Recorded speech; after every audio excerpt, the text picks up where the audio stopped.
La sonnette résonnait dans le manoir Rini comme une petite alarme que seules trois personnes dans cette maison comprenaient vraiment. Lisa Davis se figea dans le couloir, une main tenant toujours un plateau en argent avec du café frais.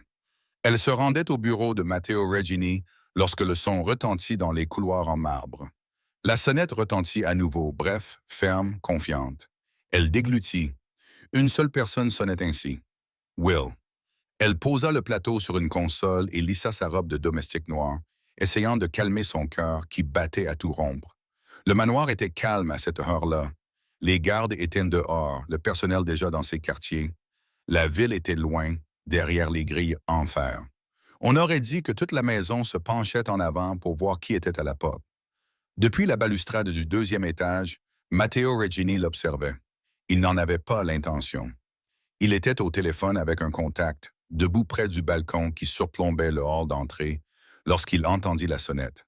Puis il vit Lisa se diriger vers la porte, avec cette petite hésitation nerveuse qu'elle n'avait jamais avec personne d'autre. Et tout à coup, il perdit sa concentration. L'appel, les chiffres, la stratégie, tout s'estompa derrière une pensée plus pressante. Qui diable peut bien se présenter à ma porte à cette heure-ci pour la voir? Lisa inspira lentement et se dirigea vers la lourde porte d'entrée. Ses paumes étaient moites. Elle les essuya rapidement sur les côtés de sa robe. Elle se supplia silencieusement d'agir normalement.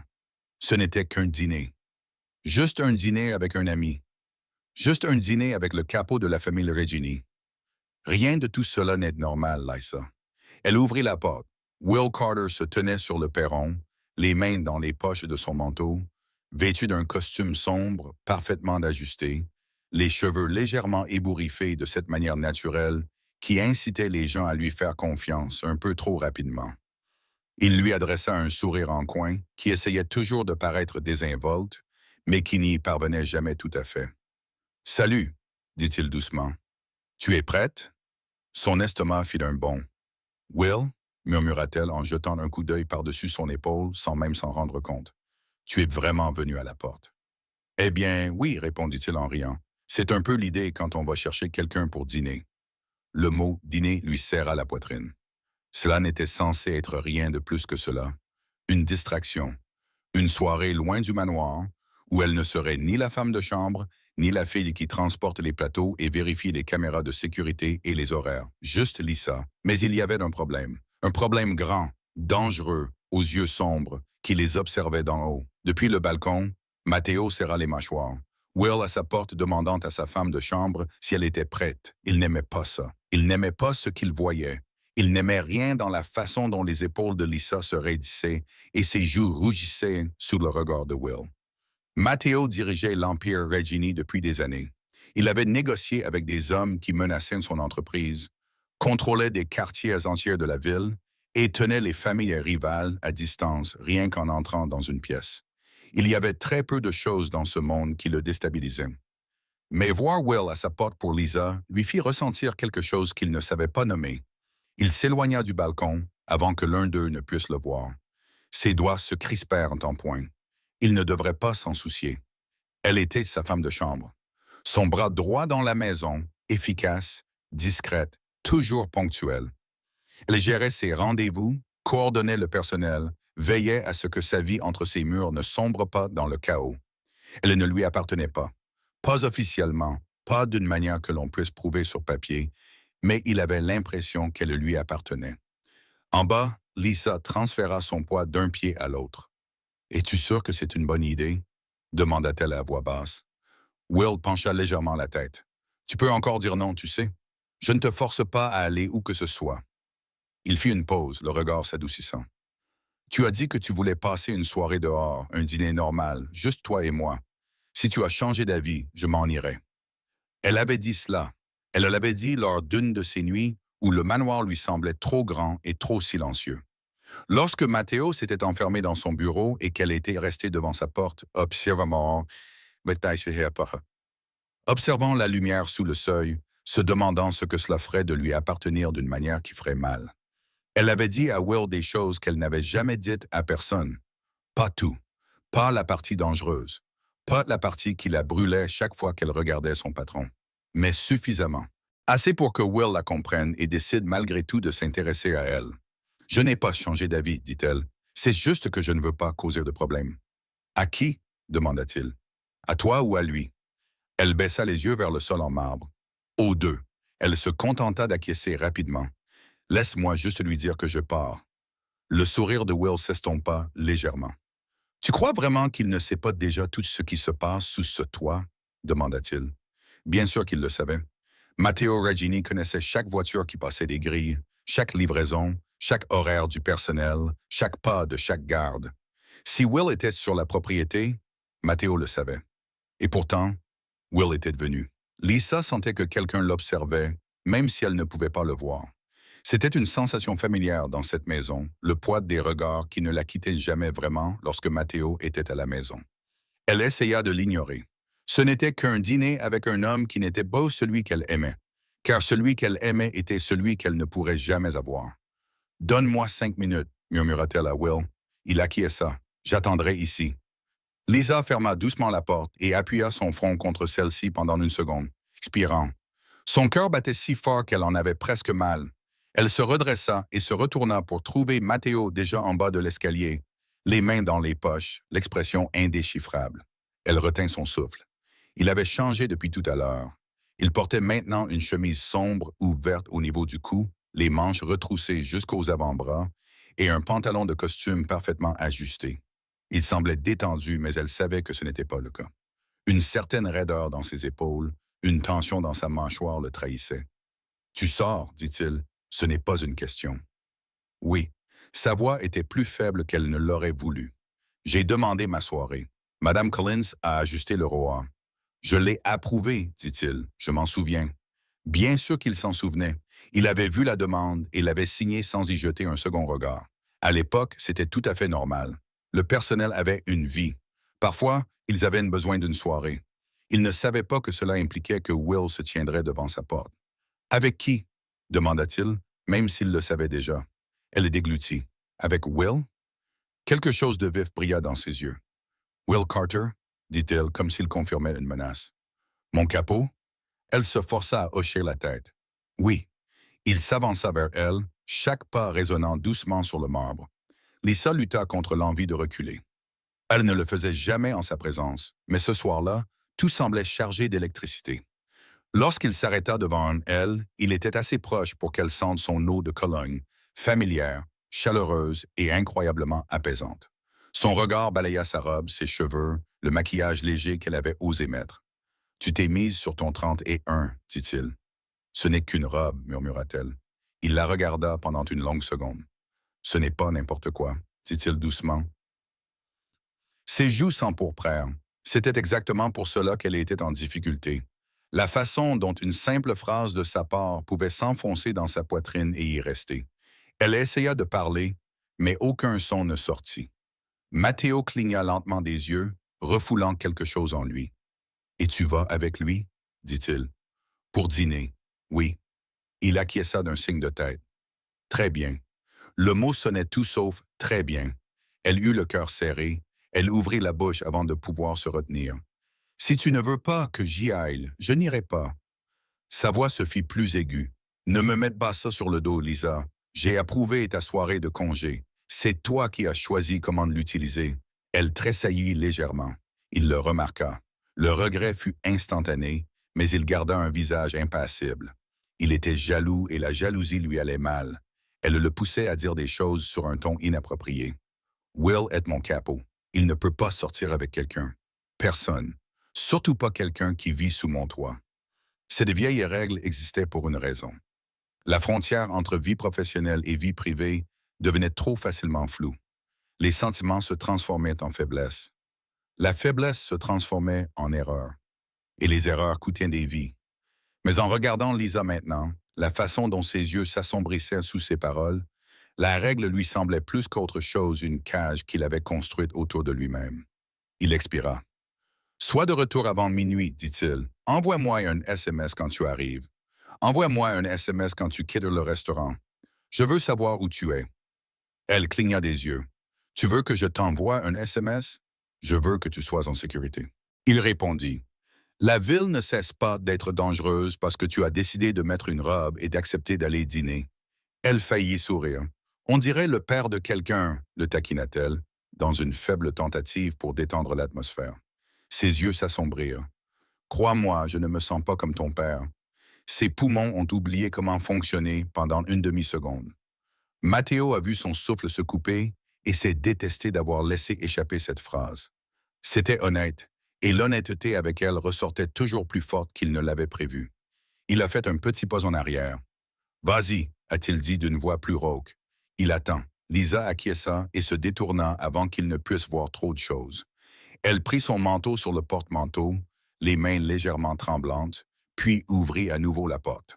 Will se redressa lorsqu'il la vit, les yeux se posant brièvement sur son épaule. Il aperçut Matteo au bas de l'escalier, les bras désormais croisés sur sa poitrine. L'atmosphère entre eux était tendue. « Patron, dit Will respectueux, mais sans se reculer. « Will, répondit Matteo. Pendant un instant, personne ne bougea.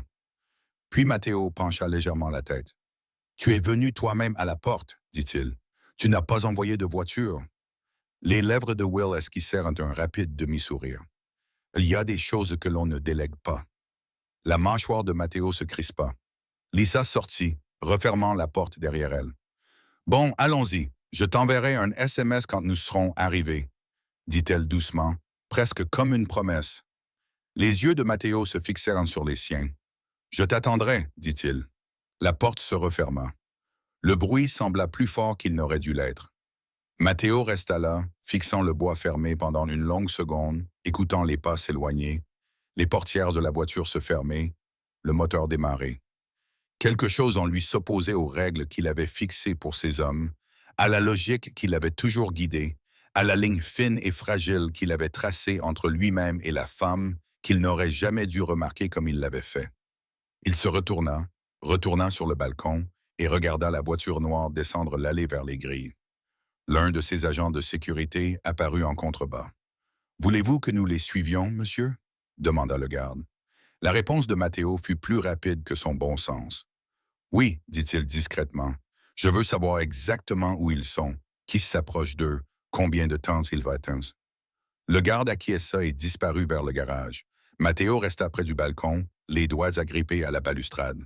Il lui avait dit de lui envoyer un SMS pour qu'il sache qu'elle était en sécurité. C'était de l'excuse. La vérité pesait plus lourd dans sa poitrine. Il voulait tout savoir parce que l'idée que Will ait son attention, ne serait-ce qu'une soirée, le rendait fou de rage. Et il ne se doutait pas que ce soir-là, dans ce restaurant, il allait perdre le contrôle comme il ne l'avait pas fait depuis des années. Il ne se doutait pas non plus de ce qu'elle allait avouer. Pas à lui, oui, mais à Will. Le trajet en voiture depuis le manoir Rini semblait irréel à Lisa. Elle avait vécu et travaillé là-bas depuis si longtemps que le monde extérieur lui semblait parfois être une autre vie, celle de quelqu'un d'autre. Les lampadaires, les coins animés, les couples qui riaient sur les trottoirs. Tout défilait derrière les vitres de la voiture et devenait flou. Will lui jeta un coup d'œil depuis le siège conducteur. « Tu es silencieuse, dit-il. » Elle eut d'un petit rire. « Je suis toujours silencieuse. »« Pas avec moi, répondit-il. »« Avec moi. Tu te plains du nombre de fois où Matteo change l'emploi du temps, du nombre de réunions tardives qu'il organise, du fait qu'il refuse de manger si tu ne le lui rappelles pas. Ses joues sans pourpraire. Ne dis pas ça. On dirait que je le harcèle. » « Eh bien, sourit Will, c'est un peu le cas, mais c'est probablement la seule raison pour laquelle il n'est pas mort de stress. » Elle serra les lèvres, luttant pour ne pas sourire. C'était vrai. Si elle ne déposait pas de nourriture sur son bureau, il oublierait. Si elle ne lui disait pas d'aller dormir, il continuerait à travailler. Non pas parce qu'il s'en fichait, mais parce qu'il se souciait trop de l'empire qu'il portait sur ses épaules. « Tu as vu son visage, n'est-ce pas? » demanda-t-elle en regardant par la fenêtre. « Qui? » demanda Will, même s'il savait. « Mate. »« Oh, oui. » Will laissa échapper un sifflement discret. Il semblait vouloir annuler toute la soirée d'un seul coup. Son estomac se noua. « Je ne veux pas que cela te pose un problème, » dit-elle. « Tu es son capot. »« Et tu es sa femme de chambre, » répondit Will. « En quoi est-ce un problème pour moi? » Elle se tourna vers lui, perplexe. « Quoi? » Il garda les yeux fixés sur la route. Si tu n'étais qu'une fille que j'aurais rencontrée ailleurs, je ne ferais pas ça ce soir, admet-il. Je ferais autre chose. Comment? Demanda-t-elle d'une voix à peine plus forte qu'un murmure. Je serai clair sur les raisons pour lesquelles je t'emmène, répondit-il simplement. Son cœur fit d'un bond. Elle détourna le regard, observant les bâtiments qui défilaient. Détends-toi, ajouta-t-il rapidement. Je connais les règles, je connais la situation, je sais comment il te regarde. Elle cligna des yeux. Comment il quoi? Will rit doucement. Lisa, je suis assis à sa table depuis des années. Je sais comment il regarde ses ennemis, son argent, ses erreurs, ses atouts. Il lui jeta un coup d'œil, l'air plus doux. Et je sais comment il te regarde. Ce n'est pas la même chose. Elle entrelaça ses doigts sur ses genoux. Elle savait qu'il y avait quelque chose de différent dans la façon dont Matteo la regardait. Elle le sentait chaque fois que son regard s'attardait sur elle. Chaque fois qu'il adoucissait sa voix, rien que pour elle. Chaque fois qu'il l'appelait par son prénom, alors qu'il s'en tenait habituellement au nom de famille. Mais elle s'était convaincue que ce n'était que dans sa tête. Un fantasme qu'une femme de chambre avait inventé pour survivre aux longues nuits dans une maison qui ne lui appartenait pas. Tu te trompes, dit-elle doucement. Il me regarde comme si j'étais utile, comme si je faisais partie de son personnel, quelqu'un qui lui facilite la vie. Et cela vous dérange? Demanda Will. Elle rit sans humour. Ce qui me dérange, c'est que cela ne me dérange pas assez, dit-elle. Je devrais être reconnaissante. Ce travail m'a sauvée. Cette maison m'a apporté la sécurité, et pourtant je passe mon temps à désirer quelque chose que je n'aurai jamais. C'était là une fissure dans le calme qu'elle gardait toujours devant tout le monde. Will la regarda à nouveau, étudiant son profil. Tu es amoureuse de lui, dit-il. Pas de drame, pas de taquinerie, juste la vérité. Sa poitrine se serra. Elle aurait pu le nier. Elle aurait pu en rire, dire que c'était un béguin idiot, un fantasme enfantin. Au lieu de cela, ses yeux se remplirent de larmes qu'elle ne voulait pas. Je ne sais pas ce que je suis, murmura-t-elle. Je sais juste que mon cœur bat plus fort quand il entre dans une pièce. Je sais que j'ai plus peur de le décevoir que n'importe qui d'autre. Je sais que je reste éveillé tard pour vérifier si la lumière de son bureau est encore allumée, même les nuits où je ne travaille pas. Cela doit bien signifier quelque chose. Will serra les mains sur le volant. Est-ce qu'il le sait? Demanda-t-il. Non, répondit-elle rapidement, et il ne doit jamais le savoir. Peut-être qu'il devrait, répondit Will. Tu mérites d'être vu. Secoua la tête. Tu ne comprends pas.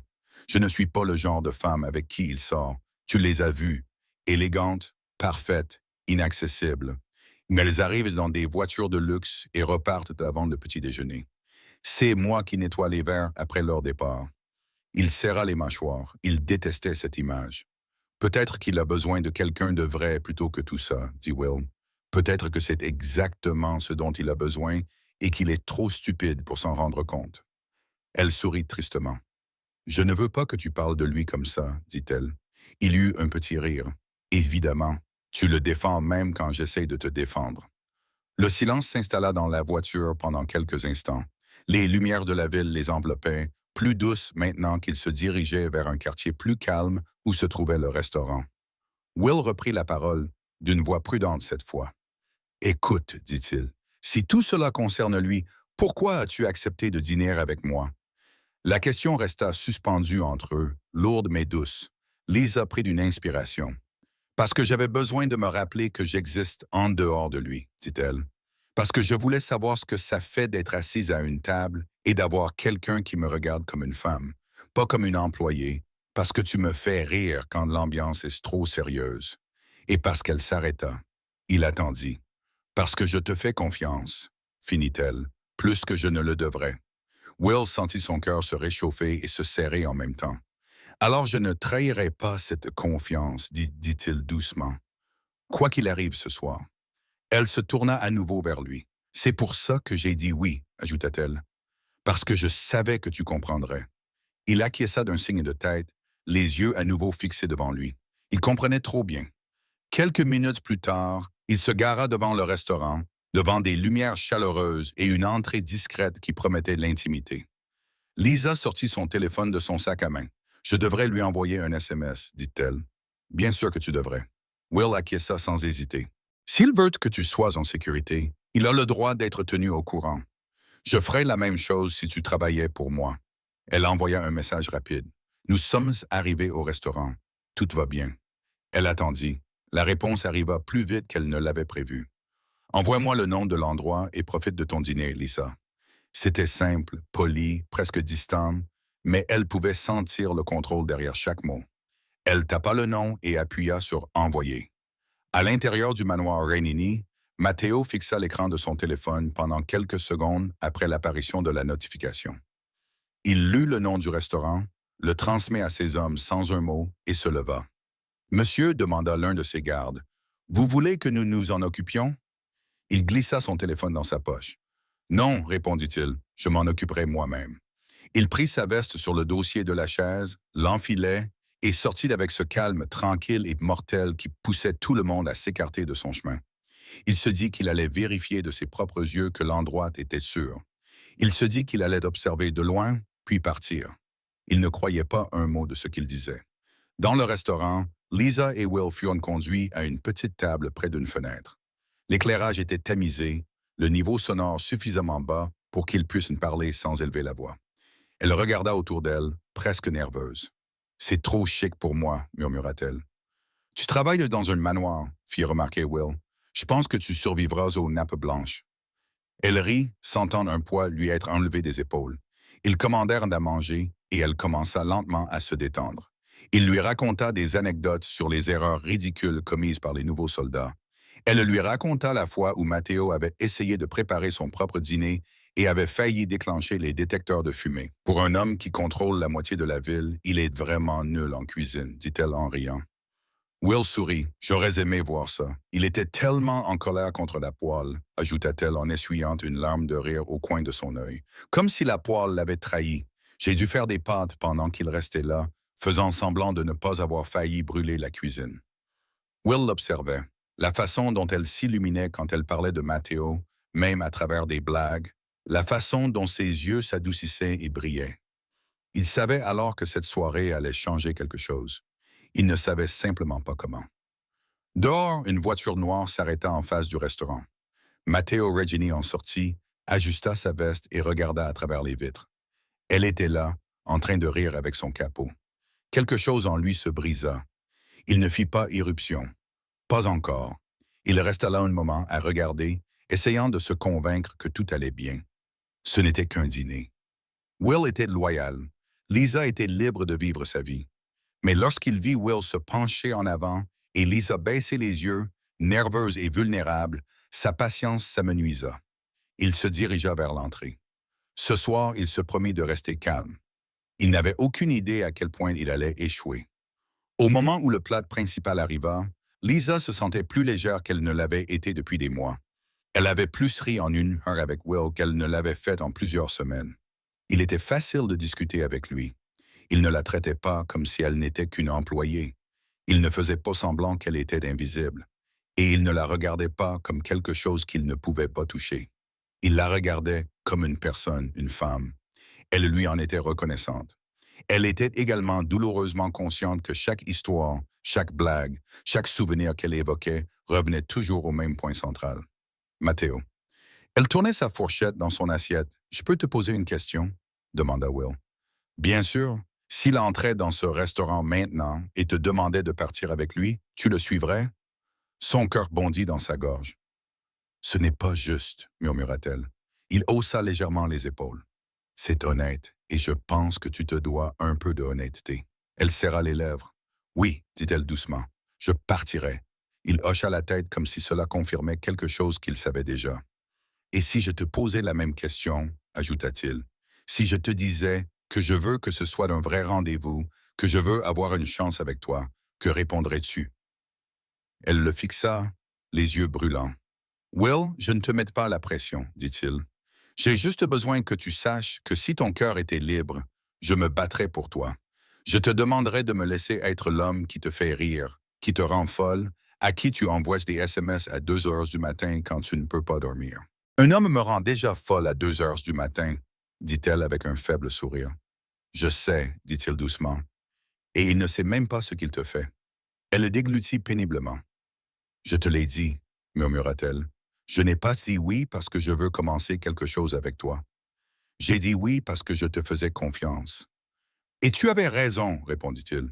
Tu peux me faire suffisamment confiance pour me dire la vérité, pas seulement la moitié. Elle le regarda, se sentant mise à nu, mais d'une manière étrangement rassurante. Il ne voulait pas la briser juste pour voir les morceaux. Il voulait l'aider à les remettre en ordre. La vérité, c'est que, commença-t-elle. Elle s'interrompit, les doigts agrippés à la serviette posée sur ses genoux. Il attendit. La vérité, c'est que je suis amoureuse d'un homme qui ne me voit pas, dit-elle, les mots finissant par jaillir. Je me réveille en pensant à lui. Je m'endors en pensant à lui. Je sais à quelle heure il quitte son bureau. Je sais comment il aime son café. Je sais quand il est stressé rien qu'à la façon dont il ouvre une porte. Et il n'a aucune idée de ce que cela me fait. Will sentit sa poitrine se serrer. Dis son nom, dit-il doucement. Au moins pour toi, dit-elle, les yeux remplis de larmes. Matteo, murmura-t-elle. Je suis amoureuse de Matteo Rainey et je déteste ça. Une larme coula sur sa joue. Elle l'essuya rapidement, embarrassée. Will expira lentement, puis esquissa un petit sourire triste. Je le savais déjà, dit-il, mais merci de me faire suffisamment confiance pour me le dire. Elle rit nerveusement. Je suis désolé, ce n'est pas vraiment un dîner très agréable. Et il se pencha légèrement vers elle. Tu ne m'as pas invité dans un monde imaginaire. Tu m'as invité dans ta réalité. Je peux le supporter. Elle renifla et acquiesça. Je pensais que si je sortais avec quelqu'un d'autre, mon cœur se calmerait, admit-elle. Je pensais que peut-être, en regardant de l'autre côté de la table, je verrais autre chose que lui dans ma tête. Et il me l'a demandé. Elle le regarda honnêtement. « Et tu es merveilleux, dit-elle. N'importe quelle femme serait chanceuse de t'avoir. Mais mon cœur est stupide, il revient toujours au mauvais endroit. » Il sourit, même si ça fait mal. Au moins, ton goût en matière d'homme n'est pas complètement mauvais, dit-il. C'est un homme bien, agaçant, trop protecteur, autoritaire, mais bien. Elle rit à nouveau, essuyant ses joues. Je pensais que tu serais en colère, dit-elle. Quoi? Parce que je t'aime bien, demanda-t-il. Le fait que tu sois honnête avec moi ne me met pas en colère. Ça me fait te respecter davantage. La plupart des gens se mentent à eux-mêmes pendant des années. Elle se détendit, la tension quittant sa poitrine. « Je ne sais pas quoi faire, murmura-t-elle. Tu n'as pas besoin de prendre de décision ce soir, dit-il. Laisse-moi être l'ami qui t'a emmené dîner. Laisse-moi m'assurer que tu manges ton dessert. Et si jamais tu décides de lui dire, je prendrai mes distances. » Elle fronça les sourcils. « Et s'il ne ressent jamais la même chose, demanda-t-elle. Alors c'est lui l'idiot, pas toi, répondit Will. Elle sourit, mais c'était un sourire fragile. Promets-moi quelque chose, dit-elle. Quoi qu'il arrive, ne laisse pas cela ruiner ce que tu as avec lui. Il te fait confiance. Il nous fait confiance, corrigea Will. Il te fait plus confiance que tu ne le penses. Elle secoua la tête, mais il ne discuta pas. Il savait ce qu'il savait. Il savait aussi qu'il n'était pas seul. Car de l'autre côté du restaurant, près de l'entrée, un homme venait d'entrer, vêtu d'un costume sombre et le visage orageux. Matteo. Il jeta un rapide coup d'œil autour de lui. Puis son regard se posa sur leur table, sur Lisa, sur Will. En chemin, Will se pencha suffisamment près pour entendre chaque mot. En chemin, les yeux de Lisa étaient rouges, comme si elle avait pleuré. Quelque chose en lui devint très, très calme. Puis cela explosa. Il marcha vers leur table d'un pas mesuré, le genre de pas mesuré qui rendait ces hommes nerveux. La salle sembla se déplacer autour de lui. Les conversations s'éteignirent lorsque les gens reconnurent sa présence, même s'ils ne connaissaient pas son nom. Le regard de Lisa se porta vers l'entrée, plus par habitude que par intention. Elle retint son souffle. « Will, murmura-t-elle. » Il se retourna. « Ah, dit-il à voix basse, cela répond à la question de ce qu'il ferait s'il entrait. » Matteo s'arrêta à leur table. Pendant une seconde, personne ne bougea. « Bonsoir, dit-il d'une voix basse et calme qui semblait dangereuse. « Patron, dit Will en se levant par respect, je ne m'attendais pas à vous voir ici. » Les yeux de Matteo se posèrent sur lui, puis se fixèrent sur Lisa. « Tu m'avais dit que tu m'enverrais un SMS quand tu partirais, dit-il. »« Nous ne sommes pas encore partis, balbutia-t-elle. »« Manifestement, répondit-il. » Ses doigts tremblaient autour de la serviette. « Tout va bien? » demanda-t-elle. « Non, répondit-il simplement. Rien ne va bien. » Will serra légèrement les mâchoires. « Avec tout le respect que je vous dois, ce patron, commença-t-il. Lisa a sa soirée de libre. Nous sommes juste en train de dîner. Il n'y a rien d'illégal, rien de dangereux.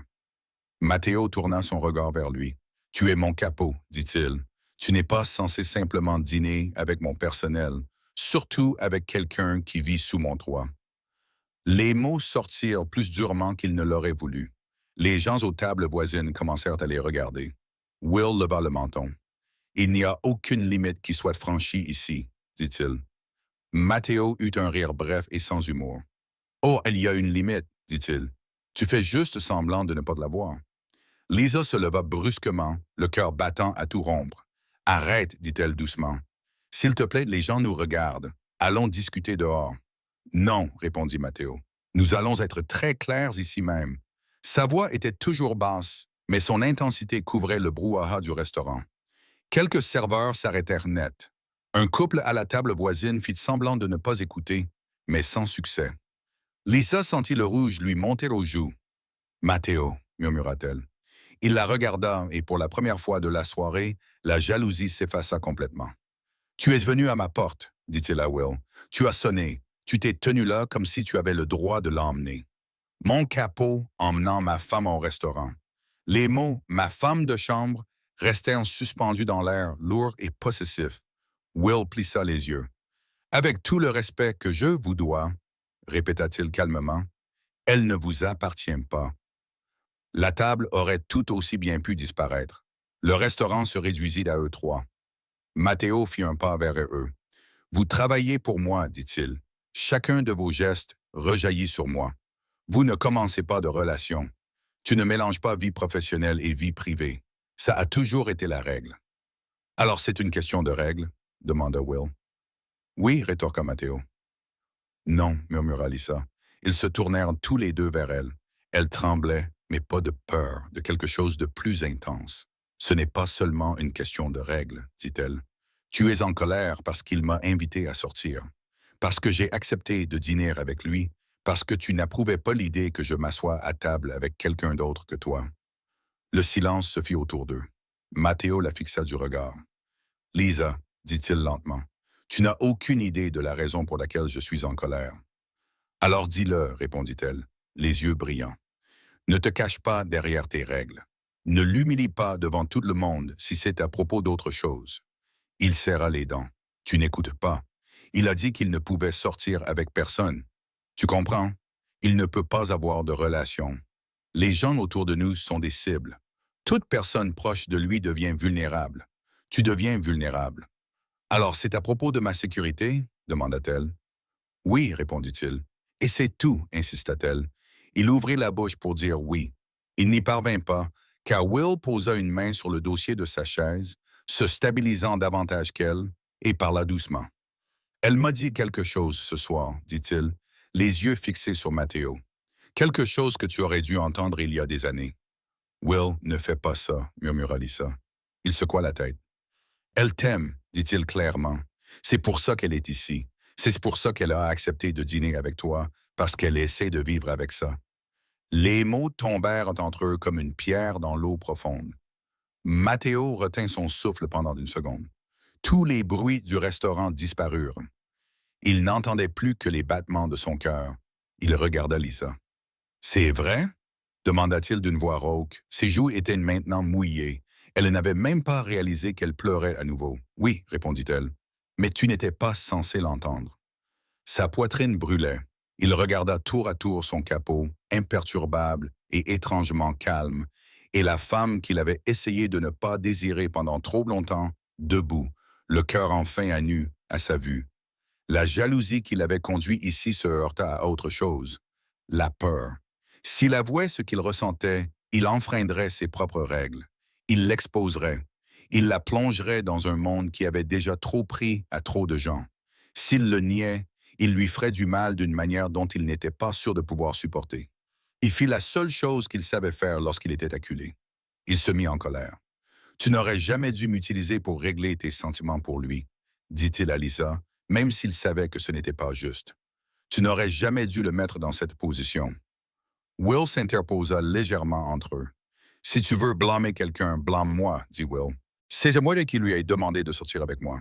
C'est moi qui suis venu chez toi. C'est moi qui ai sonné à ta porte. Je ne regrette rien. Car au moins maintenant, tu sais ce que tu faisais semblant de ne pas voir. Ne te mêle pas de ça, rétorqua Matteo. Non, répondit Will. Tu n'as pas à me donner d'ordre concernant mon cœur. Je l'ai déjà fait, répliqua Matteo. Il y a des années, tu as accepté les règles quand tu m'as rejoint. Pas de relation, pas de distraction. Tu travailles pour moi. Tu m'offres ta loyauté, ta concentration, ta vie si nécessaire. Tu savais exactement dans quoi tu t'engageais et je t'ai donné tout cela, dit Will calmement. Mais je ne me souviens pas avoir promis de ne plus jamais m'attacher à personne. Surtout pas à quelqu'un qui vit sous ton toit, qui fait tout pour toi pendant que tu fais comme si elle était invisible. Je ne l'ai jamais traitée comme si elle était invisible, dit Matteo d'une voix basse. C'est dangereux. Lisa reprit la parole, la voix tremblante. Je ne me suis jamais senti invisible, dit-elle. Il se tourna rapidement vers elle. Mais je ne me suis jamais senti considéré comme une femme non plus, ajouta-t-elle, la douleur dans ses yeux évidente. Cela le toucha plus profondément que tout. Sa colère s'évanouit, remplacée par quelque chose de plus doux, de plus désespéré. Lisa, commença-t-il. Ça suffit, murmura-t-elle. Arrête de te disputer avec lui à cause de moi. Arrête de l'utiliser comme bouclier. Si tu veux que je parte avec toi, dis-le. Sinon, laisse-moi finir mon dîner en paix. Le silence les enveloppa à nouveau. Matteo la fixa du regard. Le choix était là. Partir. La laisser partir. La protéger de son monde. Même si cela signifiait la regarder se tordre le cœur pour un homme qui, selon elle, ne voulait pas d'elle, ou faire un pas en avant. Finalement, il croisa les mains sur ses côtés. Il ouvrit la bouche. La porte du restaurant s'ouvrit. Un groupe de nouveaux clients entra en riant bruyamment, brisant le moment. Un serveur s'approcha nerveusement, demandant si tout allait bien, s'ils avaient besoin de quelque chose. Matteo recula. « Nous avons terminé ici, dit-il d'une voix tendue. Will, tu pars seul, tu reviens au manoir, nous allons discuter. » Will regarda Lisa. « Et elle ?» demanda-t-il. Matteo serra la mâchoire. « Elle vient avec moi, dit-il. » Lisa retint son souffle. « Comment ?» murmura-t-elle. « En tant que quoi, Matteo? Ta domestique? Ta responsabilité? Ou autre chose? » Il la regarda comme si la question lui faisait physiquement mal. « Nous en discuterons, dit-il. Pas ici, pas devant tout le monde. Tu ne resteras pas une seconde de plus dans ce restaurant. » Sans réfléchir, il lui prit la main. Elle le laissa faire, même si son cœur battait à toute rompre. Alors qu'il la conduisait vers la porte, toute la salle les regardait. Pas le chef de la mafia, ni le capot, juste un homme qui affichait ouvertement sa jalousie. Le scandale avait commencé. Mais pas les réponses.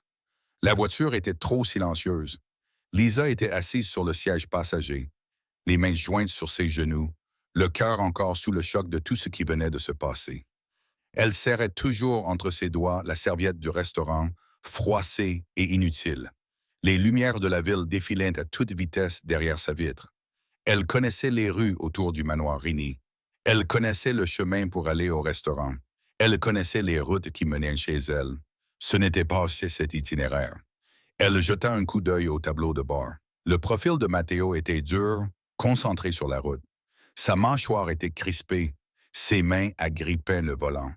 Le cuir s'enfonçait sous ses doigts. Elle remarqua le virage. « Matteo, dit-elle doucement, ce n'est pas le chemin pour retourner au manoir. »« Je sais, répondit-il. Elle eut la gorge sèche. « Où m'emmènes-tu » demanda-t-elle. Il ne la regarda pas. « Dans un endroit où nous pouvons parler sans public. » Le mot « public » lui semblait lourd de sens. Le restaurant, les regards, le silence qui s'était abattu sur toute la salle pendant qu'il se disputait avec son capot à son sujet. Ses joues s'échauffèrent à nouveau à se souvenir. Lisa se tourna vers l'avant, regardant la route. Il quitta les rues les plus fréquentées, s'éloignant du centre bondé, pour se diriger vers un quartier plus calme de la ville. Moins de circulation, moins de monde, des immeubles plus hauts aux fenêtres sombres. « Tu n'avais pas besoin de me traîner hors de là, » dit-elle après un moment, d'une voix basse. « On aurait pu finir le dîner et partir comme des gens normaux. »« Nous ne sommes pas des gens normaux, » répondit-il. « Alors on aurait pu parler dehors, » insista-t-elle. « Je ne voulais pas de cette scène. Je ne voulais pas que Will soit pris entre deux feux. C'est lui qui s'est mis entre deux feux, dit Matteo. Il m'a défendu, dit-elle. Ses doigts se crispèrent sur le volant. Je n'ai jamais dit que j'étais en colère à cause de ça, marmonna-t-il. Je suis en colère à cause de tout le reste. Elle ferma les yeux un instant. Tu l'as humilié devant tout le monde, dit-elle doucement. Oui, admit-il. Tu m'as humilié, ajouta-t-elle. Il sentit sa poitrine se serrer. Il ne s'excusa pas. Pas encore. Le mot était coincé quelque part derrière ses dents, prisonnier de toutes les choses qu'il n'avait pas dites depuis des années. Il tourna brusquement à droite dans un parking souterrain. La barrière de sécurité s'ouvrit avec un bip. Aucun gardien ne sortit. Personne ne vérifia son identité. C'était automatique, contrôlé. Un endroit qu'il le connaissait déjà. Lisa fronça les sourcils en regardant autour d'elle. Elle n'était jamais venue ici auparavant. Il se gara dans un espace privé près d'un ascenseur. Il n'y avait aucune autre voiture à ce niveau. Les murs en béton étaient propres. Les lumières étaient vives mais douces, pas agressives. Il coupa le moteur. Pendant un instant, il ne bougea pas. Elle non plus. Le monde à l'extérieur de la voiture était silencieux. Lisa déglutit. « Tu vas dire quelque chose ?» demanda-t-elle doucement. Il détacha sa ceinture de sécurité et tourna la tête vers elle, croisant enfin son regard. « Sortez de la voiture, dit-il. Montez avec moi. » Son cœur fit un bond. « Montez où ?» demanda-t-elle. « Quelque part où vous pourrez me regarder dans les yeux sans que tout le monde nous observe, répondit-il. « Je vous dois bien ça. » Il ouvrit sa portière et sortit avant qu'elle n'ait pu répondre. Lisa fixa son siège vide, l'espace creux où se trouvait son corps, et le volant encore légèrement chaud de ses mains, où elle pouvait refuser. Elle pouvait rester dans la voiture. Elle pouvait appeler un taxi, appeler Will, appeler n'importe qui. Elle ouvrit la porte et sortit. Les portes de l'ascenseur s'ouvrirent lorsque Matteo tapa un code sur le panneau. Elle entra et se tint à l'autre bout de la petite cabine métallique pendant qu'il appuyait sur le bouton du dernier étage. Les portes se refermèrent. Il se tenait à côté d'elle, pas assez près pour la toucher, mais trop près pour l'ignorer. Elle pouvait sentir la chaleur de son corps. Elle pouvait sentir son eau de Cologne familière et constante, à la fois rassurante et envahissante. « Est-ce l'une de vos propriétés ?» demanda-t-elle juste pour rompre le silence. « Oui, répondit-il. Vous n'amenez jamais personne ici, devina-t-elle. « Je n'amène jamais personne ici, confirma-t-il. Son cœur se mit à battre plus fort. L'ascenseur monta en silence, puis s'arrêta avec un léger ding. Les portes s'ouvrirent sur un couloir privé avec un sol en bois sombre et des murs blancs. Une seule porte se trouvait au bout. Matteo entra le premier, ses pas résonnant légèrement. Il sortit une carte clé de sa poche, la passa devant la serrure et ouvrit la porte. Une lumière chaude s'échappa. « Après vous, dit-il. » Elle hésita une seconde, puis franchit le seuil. L'endroit n'était pas aussi grand que le manoir. Il était spacieux et ouvert, avec des baies vitrées donnant sur la ville la nuit. Un grand canapé trônait au milieu de la pièce, devant une table basse. Dans un coin se trouvait une cuisine moderne et élégante, avec quelques plats qui séchaient sur un égouttoir, comme si quelqu'un l'avait cuisiné là plus d'une fois.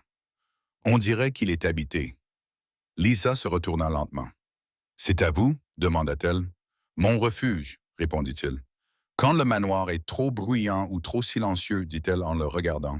« Tu viens ici seul, dit-elle. « Toujours, répondit-il. « Jusqu'à ce soir, ajouta-t-elle. Il soutint son regard. « Jusqu'à ce soir, acquiesça-t-il. Elle croisa les bras autour d'elle, soudain consciente de la fine étoffe de sa robe, de la façon dont l'air conditionné caressait sa peau.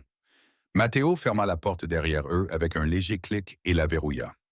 Son cœur battait à toute rompre. Il passa devant elle, ôta sa veste et la jeta sur le dossier du canapé. Sa chemise était toujours boutonnée, mais son col était ouvert, exposant la base de sa gorge. Il retroussa ses manches lentement, méthodiquement, comme s'il avait besoin de ce rituel pour occuper ses mains. Lisa se tenait au milieu de la pièce, ne sachant pas quoi faire. « Assieds-toi, dit-il en désignant le canapé d'un signe de tête. « Tu vas me crier dessus ?» demanda-t-elle. « Non, répondit-il. Crie sur Will en son absence. » Elle resta muette. Il poussa un petit soupir sans humour. « Je l'ai déjà fait dans ma tête. Assieds-toi, Lisa, dit-il. » Elle s'assit à une extrémité du canapé. Il resta debout quelques secondes à la regarder, puis s'assit à l'autre bout, laissant un espace entre eux. Pas assez d'espace. Il se pencha en avant, les coudes sur les genoux, les mains jointes. J'ai dépassé les bornes ce soir, dit-il. Elle haussa légèrement les sourcils. Elle ne s'attendait pas à ce qu'il commence par là. Au restaurant, demanda-t-elle. Au restaurant, à la porte du manoir. Dans ma tête, répondit-il. Choisis. Elle resta silencieuse. Il la regarda. Je n'aurais jamais dû entrer dans ce restaurant et faire une scène comme ça. Il dit, tu avais raison. Ce n'était pas une question de règles. Pas entièrement. Elle déglutit. Alors de quoi s'agissait-il demanda-t-elle. Il serra la mâchoire. C'était parce que chaque fois que je ferme les yeux, je te vois dans ma maison, dit-il. Toi dans le couloir? Toi dans la cuisine? Toi dans mon bureau? Tu m'apportes du café? Tu me dis de manger? Tu me dis de dormir? Et ce soir, je t'ai vu avec lui à ma place. Elle retint son souffle. Tu n'as pas le droit, dit-elle doucement, même si son cœur battait la chamade. Non, dit-il, je n'ai pas le droit, mais c'est ce que j'ai ressenti. Elle serra les mains, les jointures blanchies. As-tu la moindre idée de ce que j'ai ressenti en étant assis en face de lui pendant que tu lui racontais tout? Demanda-t-il. Elle fronça les sourcils. Tu nous as entendus? Demanda-t-elle, choquée. Non, répondit-il. Je suis arrivé après. Mais j'ai vu ton visage, j'ai vu tes yeux. J'ai compris que tu avais dit quelque chose d'important. Puis il m'a regardé comme s'il savait quelque chose que j'ignorais. Elle baissa les yeux. Puis il l'a dit. Matteo a continué. Il a dit que tu m'aimais devant tout le monde. Sa poitrine se serra. Je voulais disparaître, murmura-t-elle. Je ne voulais pas que tu l'apprennes comme ça. Comment voulais-tu que je l'apprenne? Demanda-t-il. Tu avais prévu de le garder pour toi jusqu'à quand? Jusqu'à ce que tu ne puisses plus respirer. Oui, répondit-elle simplement. C'était plus sûr. Plus sûr pour qui? Demanda-t-il. Pour toi, pour moi, pour lui, pour tout le monde, répondit-elle. Il inspira lentement. Regarde-moi, dit-il. Elle leva les yeux vers lui. Son regard était vif, sombre, et plus ouvert qu'elle ne l'avait jamais vu. Est-ce vrai? Demanda-t-il. Ce qu'il a dit? Elle aurait pu mentir, elle aurait pu rire, dire qu'il s'agissait d'un malentendu, dire qu'elle avait été confuse, émotive, dramatique. Elle ne le fit pas. Oui, murmura-t-elle, je suis amoureuse de toi. Ces mots lui semblaient plus lourds qu'au restaurant. Ici, il n'y avait pas d'étrangers qui les observaient, pas de serveurs faisant semblant de ne pas entendre. Ici, il n'y avait que d'eux et la vérité. Il ferma les yeux un instant, la tête légèrement inclinée. Depuis quand? Demanda-t-il doucement. Elle déglutit. Je ne sais pas, répondit-elle. Ce n'était pas un moment précis. C'était beaucoup de petites choses, la façon dont tu traites tes employés, la façon dont tu portes le poids de tout et dont tu te souviens quand même si j'ai déjeuné, la façon dont tu me parles quand tu es fatigué, la façon dont tu ne m'appelles jamais employé devant qui que ce soit, la façon dont tu prononces mon nom. Sa voix tremblait. Ça a empiré le jour où tu es revenu avec cette coupure au sourcil et où tu as quand même essayé de dire que ce n'était rien. Elle continua. Je suis allé dans ma chambre et j'ai pleuré comme une idiote. C'est là que j'ai compris que c'était sérieux. Il rouvrit les yeux. Tu n'as jamais rien dit, murmura-t-il. Qu'est-ce que j'aurais pu dire? Demanda-t-elle en levant les mains, impuissante. Bonjour, patron. La femme de ménage est amoureuse de vous. J'aime vous regarder signer des contrats et boire votre café. J'aime la façon dont vous desserrez votre cravate quand vous êtes fatigué. Le coin de sa bouche trembla, mais le poids dans ses yeux ne s'estompa pas. Je ne suis pas une femme avec qui tu sors, ajouta-t-elle, la voix brisée. Je nettoie ta maison, je t'apporte ton repas, je réponds à tes appels, je reste devant ton bureau et je m'assure que personne ne te dérange. C'est ma place. Bien sûr que non, dit-il doucement. Elle cligna des yeux. Il se pencha en arrière contre le canapé et passa une main sur son visage. Tu crois que je ne te vois pas, dit-il. Tu penses que je ne vois que l'uniforme, l'emploi du temps, les tâches. Tu penses que je te vois comme un nom de plus sur la liste des salariés. Elle resta silencieuse. Tu te trompes, dit-il. Son cœur battait fort. Alors comment me vois-tu? Demanda-t-elle. Il la regarda comme si la question lui faisait mal. Trop, dit-il. Plus que je ne le devrais, plus que je ne l'avais prévu. Sa poitrine se serra. Alors pourquoi n'as-tu rien dit? Demanda-t-elle, presque en colère maintenant. Pourquoi m'as-tu laissé me promener dans cette maison en me sentant idiote, à regarder d'autres femmes aller et venir pendant que j'apprenais comment tu prends ton café et combien d'heures tu dors? Il la fixa, les yeux sombres. Parce que chaque fois que je commençais à me laisser aller et à ressentir quelque chose, je me souvenais de ce qui arrive quand des gens comme moi commencent une relation, dit-il. Elle fronça les sourcils. Tu n'arrêtes pas de parler de ça, dit-elle. Des règles, du danger, du fait que les capots n'ont pas le droit d'avoir de petits amis. C'est toi qui as établi cette règle. Pourquoi? Il détourna le regard vers les fenêtres, la ville s'étendant à l'extérieur comme une carte d'erreur. Parce que j'ai vu un homme que je respectais tout perdre quand il a cru que l'amour le rendait intouchable. Il dit qu'elle écoutait. Il était capot avant Will. Matteo continua. Il avait une femme, elle était gentille. Elle était en dehors de cette vie. Il pensait pouvoir la tenir à l'écart. Il la gardait dans un endroit agréable, loin de nos affaires, loin de nos ennemis. Il pensait que cela suffirait. Lisa sentit son estomac se nouer. Ce n'était pas suffisant, dit Matteo. Quelqu'un l'a découvert. Ils l'ont enlevé pour l'atteindre, pour nous atteindre. Il s'est effondré. Il a pris de mauvaises décisions. Des gens sont morts. À la fin, elle est morte aussi. Et il ne s'en est jamais remis. Après ce jour-là, il est devenu un fantôme. Un fantôme qui respirait. Sa voix était monocorde, mais ses mains étaient crispées. J'étais plus jeune. Il a continué. Je l'ai observé. J'ai observé ce que l'amour lui faisait. J'ai observé ce que sa perte lui faisait. Je me suis promis de ne plus jamais laisser mes hommes se retrouver dans cette situation. Je leur ai dit que les relations amoureuses étaient trop dangereuses, qu'ils ne pouvaient pas se permettre ce genre de faiblesse près de nous. Elle déglutit. Vous avez donc interdit à vos capots de sortir avec quelqu'un, dit-elle doucement. À cause de lui. Oui, répondit-il. Et vous vous êtes interdit vous-même, ajouta-t-elle. Il esquissa un petit sourire creux. Je ne me suis pas interdit, dit-il. Je n'ai simplement jamais laissé personne s'approcher suffisamment pour tester la règle. Ses yeux la piquaient. Jusqu'à moi, murmura-t-elle. Il la regarda à nouveau. Jusqu'à toi, dit-il. Le silence envahit la pièce. Elle se leva brusquement, incapable de rester assise plus longtemps. Elle fit quelques pas vers les fenêtres, pressant ses doigts contre ses bras. Donc, tout cela, c'est de la peur, dit-elle. Tu n'es pas en colère parce que je suis allé dîner avec lui. Tu as peur que si tu aimes quelqu'un, tu le perdras. Que si ton capot aime quelqu'un, il s'effondrera si quelque chose arrive. Oui, admit-il, j'ai peur. Je sais ce que font les ennemis quand ils sentent une faiblesse. Tu es une faiblesse. Elle eut mal à la poitrine. Alors pourquoi m'as-tu gardé si près de toi? Demanda-t-elle en se tournant vers lui. Si je suis un point faible, pourquoi m'as-tu laissé entrer dans ta maison, dans ta routine, dans ta vie? Il la fixa du regard, la gorge serrée. Parce que je ne savais pas comment vivre sans ça, dit-il. Sans toi. Ces mots la frappèrent comme une vague. Tu es le premier visage que je vois quand j'entre dans la maison, dit-il. Tu es la dernière voix que j'entends avant d'aller me coucher. Quand je suis au téléphone et que je lève les yeux, tu es là, en train de vérifier l'heure, pour t'assurer que je ne saute pas le dîner. Quand quelque chose ne va pas, c'est ton nom qui s'affiche sur mon téléphone. J'ai intégré cela dans mon quotidien sans même m'en rendre compte. Ses yeux se remplirent de larmes. Et puis, un soir, il a continué.